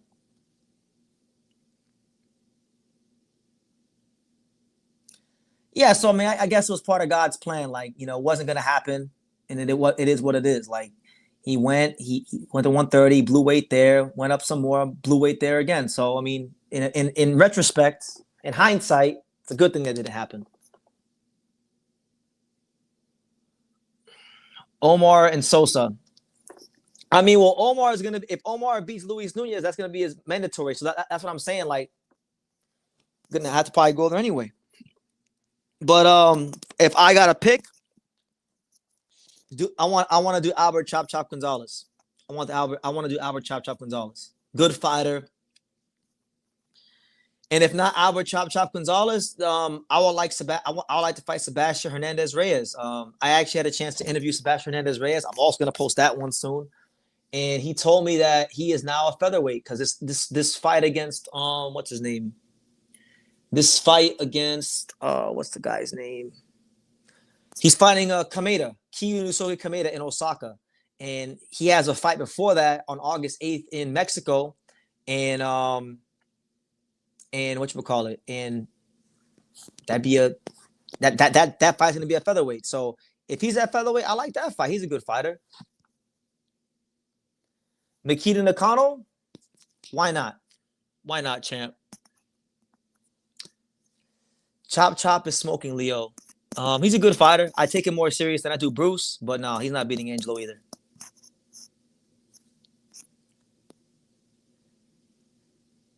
But I would say this. I'll tell you this about Albert. He has a better chance of beating Angelo than Bruce or Rafael Espinoza do. I'll give him that much. I like Chop. I think Chop Chop is good. Good pressure fighter, very well coached, balanced, strong. You guys are saying you're too biased on Leo. I'm on the team, you dummy. So for me to sit here and say that he's not going to beat this guy, you guys are basically telling me to not believe in myself. And I'm never not going to believe in myself. If I were to listen to half your asses, we wouldn't even have beat Bernardo Lopez to win the world title because a lot of y'all was talking crazy for the Bernardo Lopez fight, and you see what happened to him. So, you know, I don't listen to you guys when it comes to that kind of stuff. Who is my American prospect of the year so far? That's a good question. American prospects.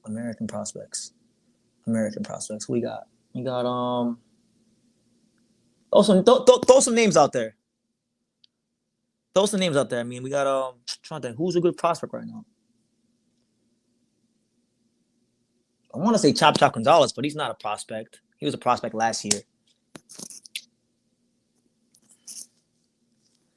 Get my head out of my no. No, fuck you. You don't tell me what to do. Get my head out of my ass. No. I'm gonna say get my head out of my ass. My head is my head is here and my feet are on the ground, champ. I don't know, man. I've seen him spar some of the best fighters in the world. And I've seen him do his thing. You know, I would beg to differ. I'd beg to differ. When you can knock people out to the body and to the head with one punch, and you can beat people with just a jab, and you can be a great volume puncher, then you're pretty damn good. You know, pretty damn good.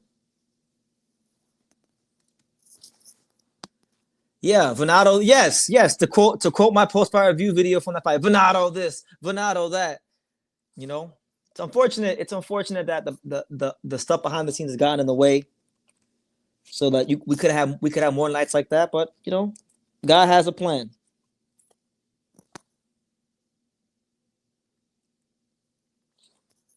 How? Explain. How is he basic? Please explain to me how he's basic. I have no idea who the hell who that was. I have no idea who that was. I still haven't even had a chance to watch Reito Sutsumi, and I want to do a video. I want to do a video about that fight. There's no good. There, listen, guys. There's no good featherweights on Zuffa boxing. He goes to Zuffa boxing. That shit is gonna be like for those of you that watch basketball. When they have these bench players in the NBA who are, they have bench players in the NBA and they send them to the D League for like one game and they go there and they drop 55 points in like 10 minutes. That's what that's gonna be. That's not true. That's not true. He tried to fight Stephen Fulton. Stephen Fulton ran in 130. He was supposed to get a voluntary at the beginning of this year. The IBF stepped in and said, no, you can't get the voluntary. They forced him to fight Raiz. After Rafa ducked Raiz, Bruce ducked Raiz, Stephen Fulton ducked Raiz, and a lot of guys ducked Raiz. He signed to fight Raiz, and then Raiz blew weight. So it's actually not his fault. But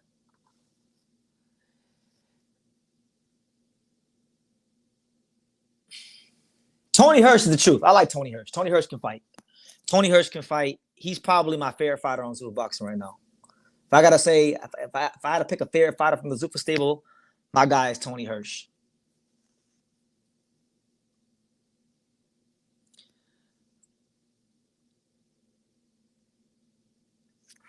Well, that guy was serious, and you know, he was a better man on that night.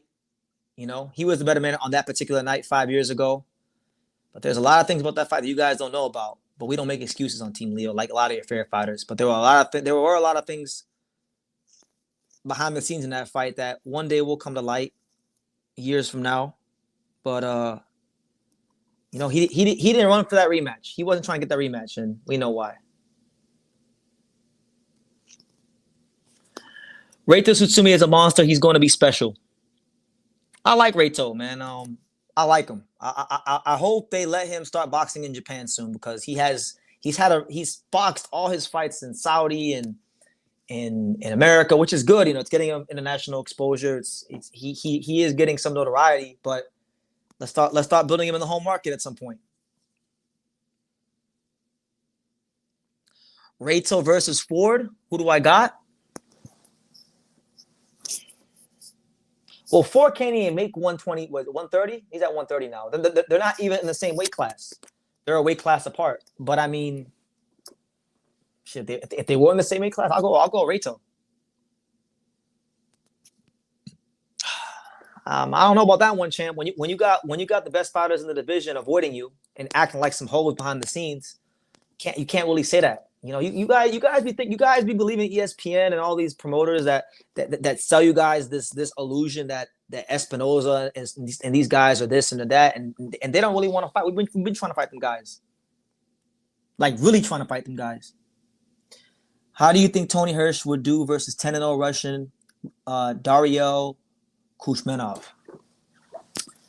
I'm not even going to cap with you, man, or front. I don't even know who that is. So I got to go do some homework. But if he's a 10-0 and he's Russian and it's on Zuffa, then the odds are he's probably good. Tony Hirsch is really developing nicely, man. I'm really happy for him. To me, he's been one of the best stories in boxing this year. I'll never forget the day when I was in camp with Angelo and we got the call to go spar him, and I saw his box record and I had no clue who the hell he was. And then we went to the sparring, and it was amazing work, man. And he's a very skillful fighter, and he's grown so much, man. So I hope it continues to grow, and I'm hoping that Tony Hirsch could get the chance to fight Raul Valenzuela in the next year. I think him versus Raul Valenzuela will be an awesome fight.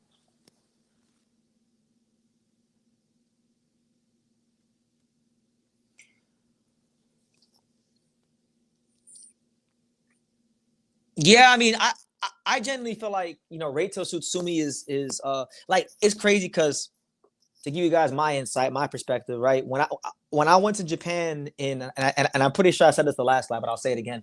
When I went to Japan in 2024 and I was there New Year's Eve, I actually met Reito Tsutsumi, and he wasn't professional at that point, but he was on the cusp of turning pro, and he had as much hype as any fighter from Japan um at that point in time, and I knew who Yugo. I didn't personally know Yugo Osaki like I know him now, but like I have like a chart or like I have like a thing in my notes of the Japanese fighters, and I kind of keep track of these guys' progress. And I thought that Reito Tsutsumi was going to be one of those guys that would be like a super prospect where they would fast track him to like a world title at 4-0. Like I thought within 5 fights he'd be champion, and he's already have like 5 or 6 fights, and he's still not fought for a world title, which is very surprising to me. And so I'm gonna agree with you, champ. Like Reito's probably gonna take twice as long to become champion because of how Turkey's moving him. If he becomes champion at all. August 29th, what's your boy Hergovich gonna do? It's a great question, man. I was supposed to interview him today, actually, and he kind of big time me today, which has been annoying. I've been trying to pin this guy down for a little bit of time now, and he's been giving me the runaround. But Philip is good. I think it's a real interesting fight. I think early on he just had to get the first 2 or 3 rounds without Moses overwhelming his ass with speed. Um,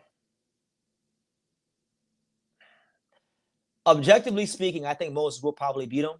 Like I think Moses probably will beat Philip, even though I'm rooting my ass off for Philip, and I do think he is capable. Because I was going back and I was watching some Philip Hergovich training videos that I had on the channel from like 2020, and then I was watching him now, and he's still good now, but he was so much like sharper back then, and reflexes have slowed down a bit. So, I mean, they're seeing what I'm seeing. That's why they picked the fight. I think Philip is capable, but he's got to get to those first couple of rounds. If he doesn't, it's going to be a very very bad night for him. But I'm going to be in England. I'm going to be there to give him my support, and God willing, he can beat Moses Tama and be where I've always thought he should be. But it's a big ask at this stage of his career.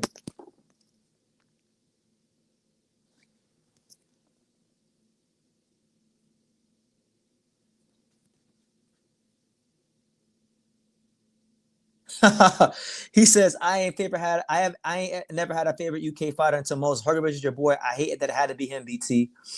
Nah, man. Look, Moses has the skills and all the attributes to go on there have a great performance against Hergovich. That's for sure. But I saw something in their little face to face they did, and it was a bit of a red flag. I think Moses might be a little mentally fragile. You know, I think he might be a little mentally fragile. Philip Hergovich asked him a simple question, and he got all pissy and whiny about it. Philip referenced an old interview from like a year and a half ago where Moses Itama was talking about how he had lost his love for the sport, and Ben Davison was this guy that picked him up from the doldrums to get him back motivated again, right? And Philip just asked him, he's like, bro, you just started boxing. Like, how are you getting tired of boxing already? And then Moses got all mad, and then he continued to press. And then Moses was like, you don't know me. You don't know me. Like, he just sounded like he was bothered by it. But if what he said in the Ben Davison interview is true, and he was tired of boxing, and what I'm seeing could be a slight sign of irritation or mental fragility, I'm telling you, Philip gonna bring it out of him. Philip is delusional. He gonna bring the fight right to his ass. So we're gonna see how it goes. Hergovich is the one with Abel Sanchez. Yes, he is. BT, they have so much hype in Japan, right? Why has Rachel had so little followers on Instagram? I don't understand that sometimes. Well, quiet as kept. Like, he's got more Instagram followers than a lot of fighters that I talk about here. Like, if you look at his following on Instagram, I think he's got like 13 or 14,000 followers. He's got way more followers than Yugo Osaki, who I think is a better fighter than him. Yuga is just now about to crack 1,000. You know, a lot of the Japanese fighters don't really have big social media followings because they're not social media people. Only Japanese fighters with big social media presence, I always say, like Inoue and Junto and Tenshin and Takuma and Jin. Jin, I think Jin had like 70,000 followers on Instagram, something like that. But yeah, I don't know. I can't answer that question. No, he's gonna get tested. That's why that's one of the reasons why I'm going to the UK. Like, I've been wanting to go to a fight in the UK for forever. I went to the UK in 2019, but I didn't go to no fights. So, this is the perfect fight. A fighter that's a great friend of mine versus a guy that I'm very interested in.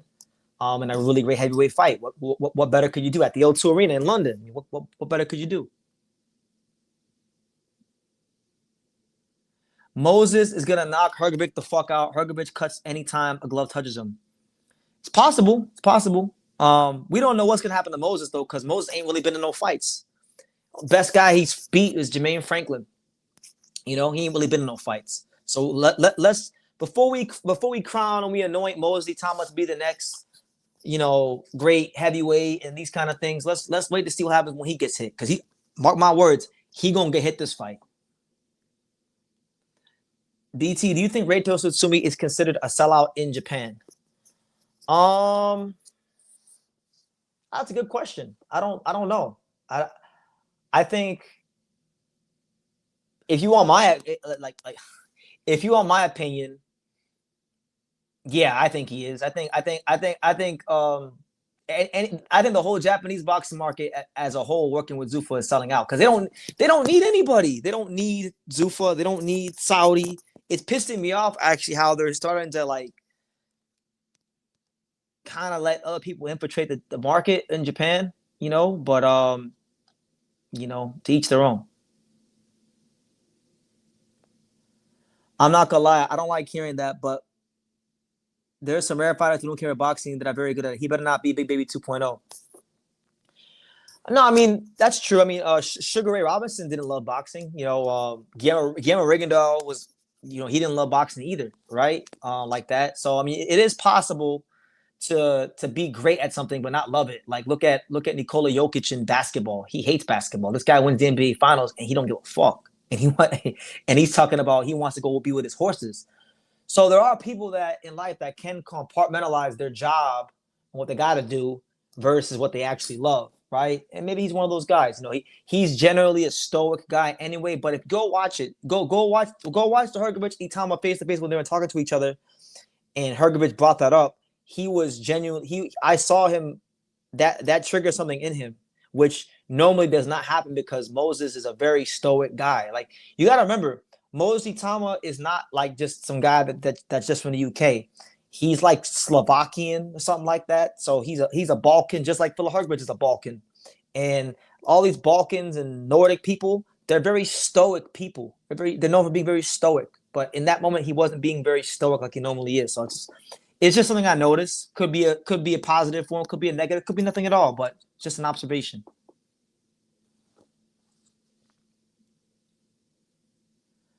I agree with you, but I'm happy I don't have to do hella shit to watch Japanese. But yes, yeah, that's the good thing about it. Fresh BX says Moses is so good that I wish he was from America. I'm not gonna lie. He's very skillful, man. He's very skillful. I think he's got the chance to be a great heavyweight. But I reserve all judgments until after August 29th.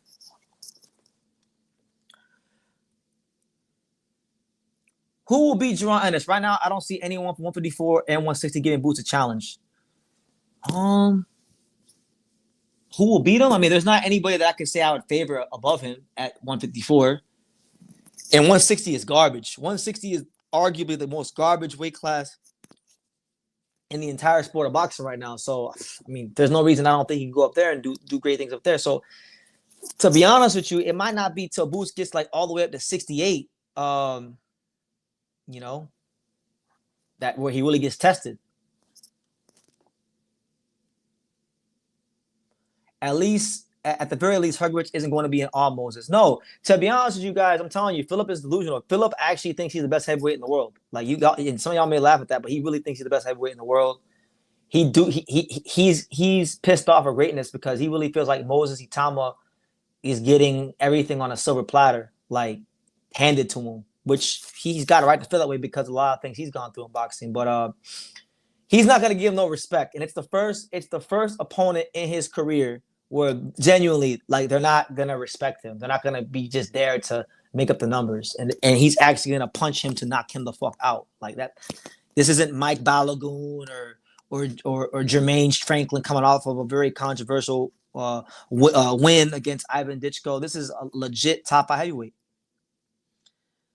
I would say, to Fresh BX's point, I like those fights. Yoenis Hernandez, at 160, Carlos Adames at 160 as well. Those are fights that were those guys can maybe do something with him, but it's hard to see. It's hard to say. Do you want to see Yoruba Moreau fight Dennis Thompson someday? That's an interesting fight, which I never considered. And that's a mad specific like matchup. Like, a lot of people don't even know who either one of those guys are, Josh. So the fact that you know that who both those guys are, to ask me that question, that right there says a lot about how up on your boxing that you are. So shout out to you. But let me think about it. Southpaw, Dennis Thompson. It's a good fight. Yeah, that's a good fight. I've seen Yoruba spar. I saw Yoruba spar when I was in camp with Angelo.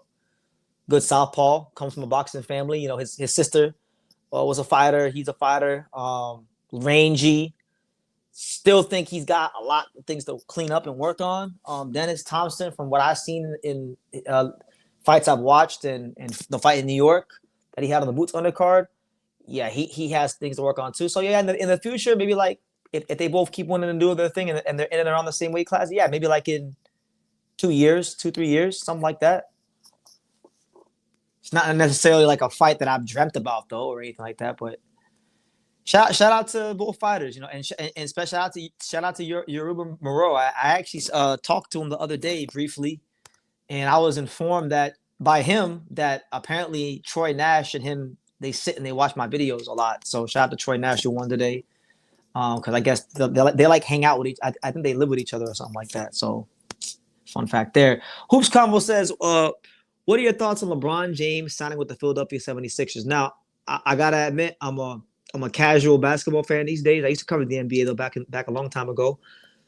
My team is the Hornets, so shout out to the Hornets. But as far as LeBron going with the Sixers, I mean, it's par for the course for what LeBron likes to do in his career.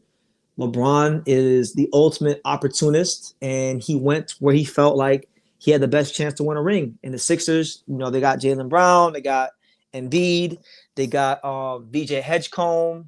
Got a good team. They got a good team. So you add LeBron, his basketball IQ to the mix. If Embiid can stay healthy, which I think is the big key, they're definitely going to be one of the contenders to come out the East for sure, on paper at least. So I think it's cool. LeBron.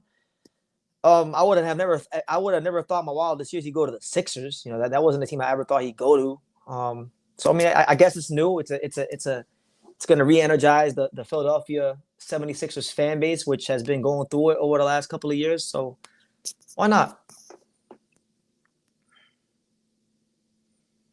I don't really look at that as the upset of the year, to be honest with you, Jay. I feel like Billy should be Canelo. I feel like at this stage, Billy should be Canelo, because Canelo has been, fighting in spurts, loading up on his shots, over relying on his power, or his heavy hands. And a guy like Billy, who just runs the numbers, that's a bad fight for him at this stage, in my opinion. And if he beats him, if Canelo beats Billy, great win. I actually think when you consider the circumstances and look at it in context, it would be one of the best wins of his career, being that he's older, almost 70 fights in. This guy, Billy's in his prime. He's feeling confident. He's strong. Based on how Canelo fights, I just feel like it's a great win if he can get it.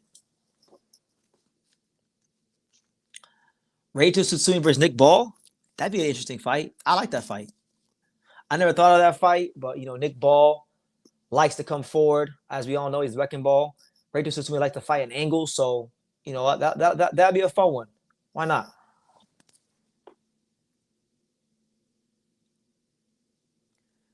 Damn BT, they traded LaMelo. I think I was right.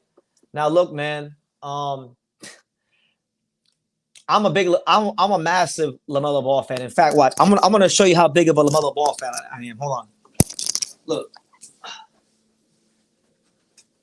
So during my last trip to New York, you know, me and my good buddy Sean Tatel went down to the NBA store down there in Times Square, and they were selling these. And I got myself a LaMelo Ball Funko Pop like a couple days after they traded him. And look, that shit was I got a tag on there, so that shit was $9 because they wanted to get him out the store because they traded LaMelo Ball.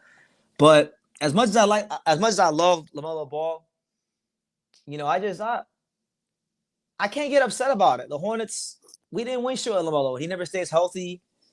We never got out of playing. So it's like, you know, why not? Why not just build a team around Khan and Brandon Miller? And we got Kobe White, who's still a very good point guard.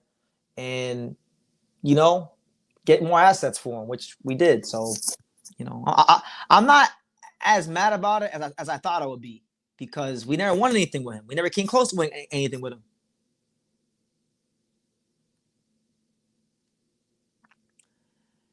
Yeah, but you know, a lot of times bookies don't know shit about boxing. You know, I've seen so many fighters be underdogs.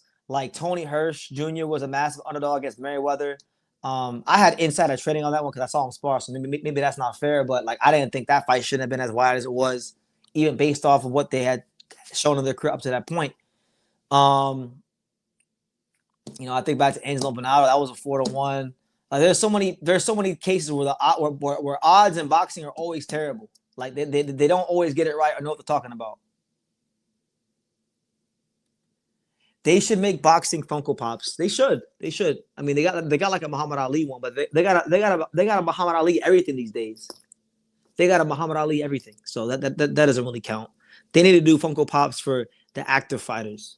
Maybe the fine folks at Zuffa, since they have all these great connections and said that they can do action figure deals and all this stuff. Maybe they can go put that together for the fighters. You know.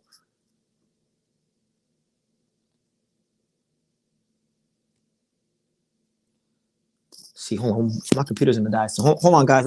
Let me get my charger, guys. I got 15 more minutes, and then I'm gonna get up and out of here because we're almost at the two-hour mark. But get your non-boxing related questions in and make the rest of the live count. Hold on.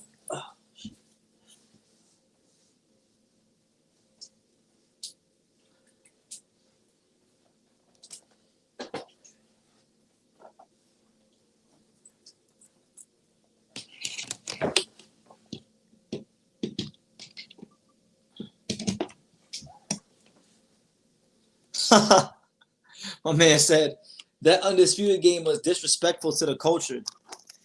I haven't played it. I haven't played it since they updated it. You know, I played it. I played it a couple of times when it first came out, and I thought it was actually okay. But I heard they got it. I heard that like as they updated it, it got worse and worse. You know, Sean plays it a lot, or he used to play it a lot, and he told me it's trash. So EA Sports need to come back and revive the Fight Night franchise and give us a proper game, a real game. You know what I mean?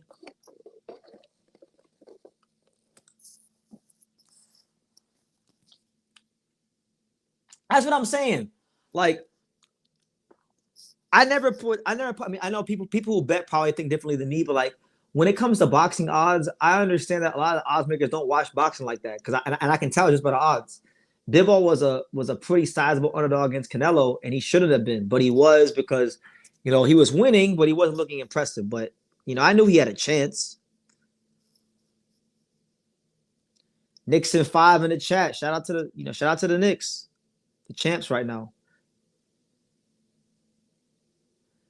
And they had the dumb SCI title instead of the WA title in there. In Undisputed. Look, man, we need EA Sports to come back and do a power boxing game. Like, you know, the people that was Steel City Interactive, they get an A for effort, but like they had the right heart. They really did give it the good old college try, but we need EA Sports to come and revive the Fight Night series, you know? What are you guys excited about coming up in boxing or life? Talk to me in the chat.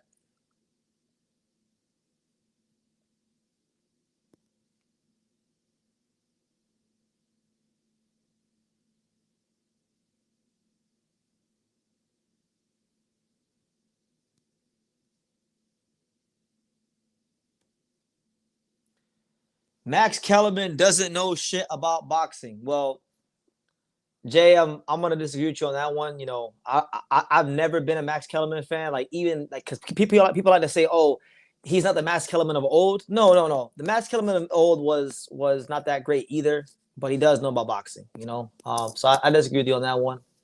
But this Zuffa boxing Max Kellerman, he ain't it, champ. He really ain't it. It's too much. BT, would you be disappointed if Pacheco doesn't fight Shiraz in 2027 if the fight is available? Would I be disappointed in it? No, because I don't think it's going to be available. I don't think Shiraz is looking for Pacheco either. I think, the fight was there. Pacheco decided to not fight at that particular point. And Shiraz is looking at a bigger fight than Pacheco right now. I think the realistic timetable for them to fight is in the first quarter of 2027. My Raptors with Kawhi back will have something for the East. Well, listen, I'm gassed. I'm pretty excited to watch Kawhi Leonard back on the Raptors. I thought he should have. I thought he should have never left the Toronto Raptors. I thought he had found the place for him, and he kind of blew it by leaving and going to the Clippers. But he came back, so it'll be intriguing. I might watch a little more basketball this year, just for that. I mean, for me, not much going on. Just reading One Piece manga and waiting for Hajime no Ippo to resume its current hiatus. One of the things that I want to do when I go to Japan in September, because I'm targeting the date I'm targeting to go to Japan is September 16th. I know someone that works with George. That I know someone that knows George Morikawa, the creator of Hajime no Ippo, and I want to meet him. So if I can meet George Morikawa, the guy that made Hajime no Ippo, that would be sick. That would literally be one of the happiest days of my life. Because I love the show that much. Yeah, he hasn't done anything. He has not done a damn thing. He's been so injured since he won that title. I think he does. I think he might. So, Turkey Al Sheikh is taking over everything. The upcoming Pro Box card with Lester Martinez and Nigel Lopez looks great. Oh man, if I wasn't going to England for this Hergovich versus Itama fight, I'd be in California for this fight because I think it's a great card. You got, Lester Martinez's fight against Luca Plantic is kind of whatever, but that Nigel Lopez fight against Juan Carlos Carrillo is a great fight. Juan Carlos Carrillo is a high risk, low reward, counter punching Olympian southpaw, the light heavyweight division. I know Juan very well because I know both of them pretty well actually because I knew Najee in 2019 because Najee came down to Stacey McKinley's gym and I saw Najee Lopez spar Trevor Bryan, and that was an experience to watch. And Najee did his thing, and then from that day I saw Najee spar. I said, yo, that kid's a talent. He's gonna be a champion. And it's not too many fighters I've seen in the boxing gym on first glance where I've been like, yo, that guy's gonna be a champion, but he was one of them. So shout out to Najee and shout out to Juan Carlos Carrillo. That's gonna be a great scrap. You got Ramon Cardenas. So I'm intrigued to see this new era of Pro Box behind the $5 paywall. How's it gonna go? What's it gonna be like? And then as far as Juan Carlos Carrillo, I remember back when he was like 2-0. There's an interview on this channel from like 2019 to 2020. My dad interviewed Juan Carlos Carrillo. So that goes to show you how deep the True School video archive is. Jay Knows Boxing says that they all be riding turkey milkshake. Those Saudis love getting the ego stroked. I mean, I've stated what I needed to state about Turkey over the years. I'm not the biggest fan of him. They want you to call him things that are not his name, and I'm not going to call no man outside of his name. His mother named him Turkey, so I will call him Turkey. I will not be calling him any other thing besides that. First BX wants to know, BT, do you rock with the NFL at all? Do you got a team? So I used to love the NFL probably like I'm gonna say like maybe like 15, 20 years, like almost like 15 years ago, really. Like, no, not 15 years ago. More like what are we in 2026? Like 10 or 11 years ago was the last time I really followed the NFL like that. Um, it's gotten very soft over the years, you know. The corners can't play defense no more. And it also doesn't help that my two favorite teams have sucked for a long time. Those two teams are the Carolina Panthers and the Miami Dolphins. Those are my two favorite teams. Um, you know, the Miami Dolphins, they're the disgrace of South Florida sports. Like they ain't done shit in my whole lifetime. So I don't really care for the NFL. Like even when the Carolina Panthers are doing good, like they made the playoffs this year with Bryce Young, I still didn't really care. Outside of boxing, the only sports I really like to watch, I like to watch baseball, hockey, basketball, and a little bit of soccer. NFL, not so much.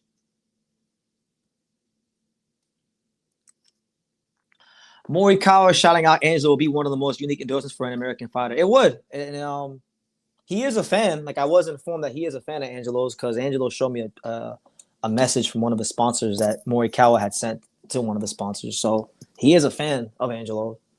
That'd be sick. What did I think about Jadakiss versus 38 Special? What they had a battle rap or something? I don't know anything about that, but I do like Jadakiss. I'm a big Jadakiss fan. The funniest part of the Exley thing was that there was people on social media and comments referring to him as that. Nah, I'm sorry. Like his mom named him Turkey. Honestly, I probably won't even call him Turkey. I might just call him by his initials. I'm gonna call him TA. If I ever meet Turkey, I'm gonna say, "What's up, TA?" And I'm gonna ask TA. I'm gonna say, "How does it feel to be in the greatest country in the world?" if I ever meet Turkey, I want to ask him that question and see what he says. I'm sure I'll get a great response. I want to see Morikawa. That's what I want to see it too. That's one of the things that I've been advocating for. So hopefully, it can happen in due time. But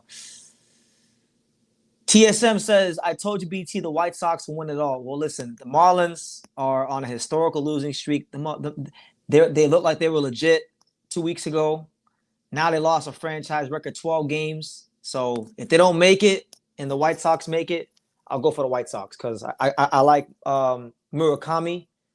He was one of I do follow the Japanese baseball league a little bit, so I knew about Murakami before he came to the States. And I like Murakami. I saw him play in person when he played in the 2023 World Baseball Classic Final. And I like the White Sox. I've always I like their jerseys. I liked Frank Thomas a lot when I was a kid.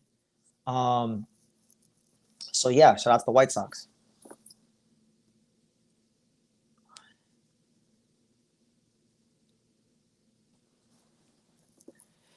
That's how to really get blackballed by 90% of boxing. How? Is it by doing what I just said? Calling Turkey TA and asking him how does it feel to be in the greatest country in the world, the United States of America? Well, then if it's gonna be that way, then it's gonna be that way, champ. You know, I've said plenty of things out of pocket that have got me in trouble behind the scenes, and yet here I am still standing. Nobody's putting the key in True School's back. True School says what True School wants to say. You know.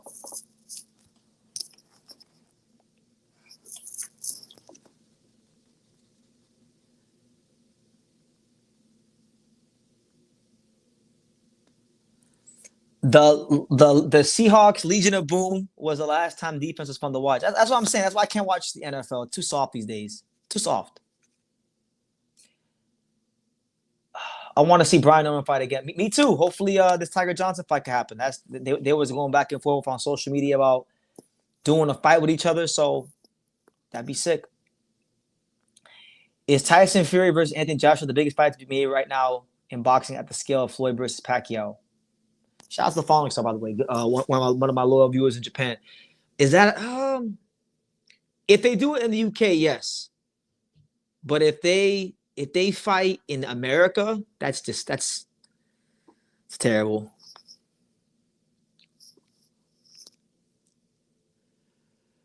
Inoue said if Bam is not ready for February, he's considering a 126 champ. If Bam doesn't move up, Leo might be in the running with a good win before then. Well, Inoue said a lot of things. Inoue said a year ago that he was building his body up to be very strong for a move to featherweight in the year of 2026, and we're more than halfway done with the year 2026. So I like Inoue. I think he's a great fighter.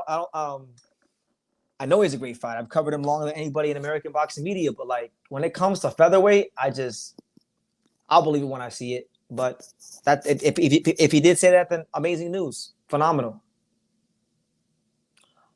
Hopefully, all these featherweights are ready.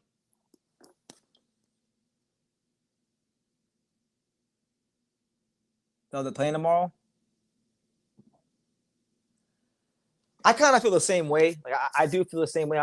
I like Tiger Johnson, and I do like Brian Lemon Jr. So I'd rather them beat other fighters than have to beat each other. But if that's the fight that they both got to take to get to where they got to be in the sport of boxing, then so be it. You know, it's dog eat dog. There's no friends in the fight game. There's no friends in the industry unless you're Shakur and Devin or Shakur and Keyshawn, and then it's different. Then you're brothers.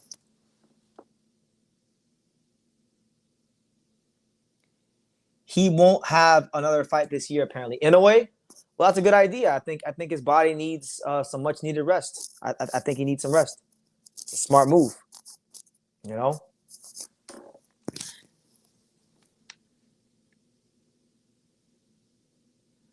Well, he never stated that he was moving up up besides that Nick Paul situation, but he's clearly stated that he doesn't want any other opponents at 122.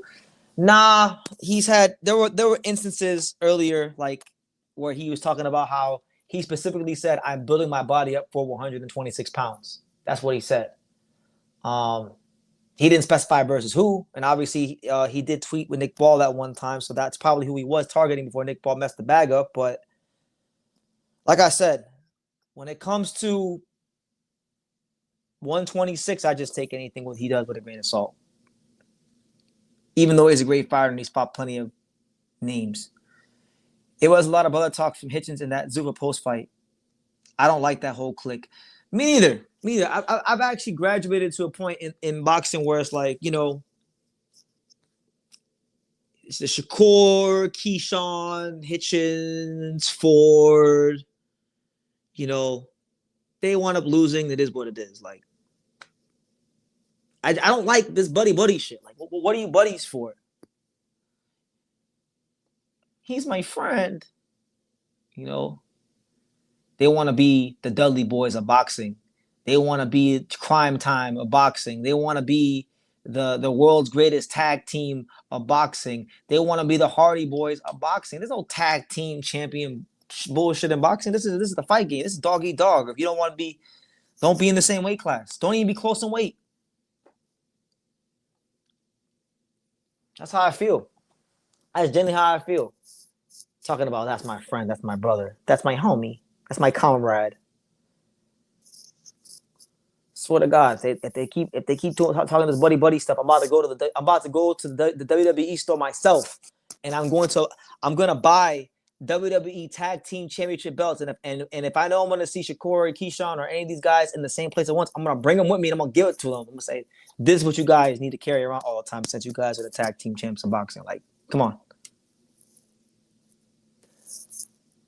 Who can Hitchens fight next? Hitchens could probably fight.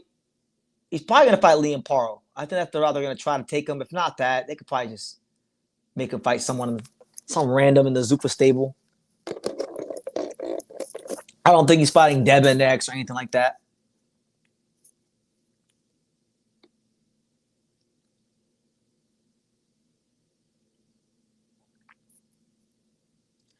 Yeah, man, that's messed up. What Shakur did to Ford. Like, he sacrificed him and then didn't even honor his word and just left him. Terrible, nasty work from Shakur Stevenson. But that's his cross to bear, not mine or yours or anybody else's. But guys, on that note, listen, we reached the 2-hour mark. It is 3:32. I just wanted to come pop in, say what's up, keep things going. Talk to the fine folks in the boxing community, but yeah, I got quite a lot to do later on today. So listen, you guys take care. You know, keep supporting the content, keep supporting all the phenomenal things going on here on True School Sports. I got a lot of interviews I got to drop here soon, so stay tuned for those. And yeah, if you're just tuning in, I'm sorry, but I got a dip. So you guys take care. God bless, and I will see you on the next live, whenever that is.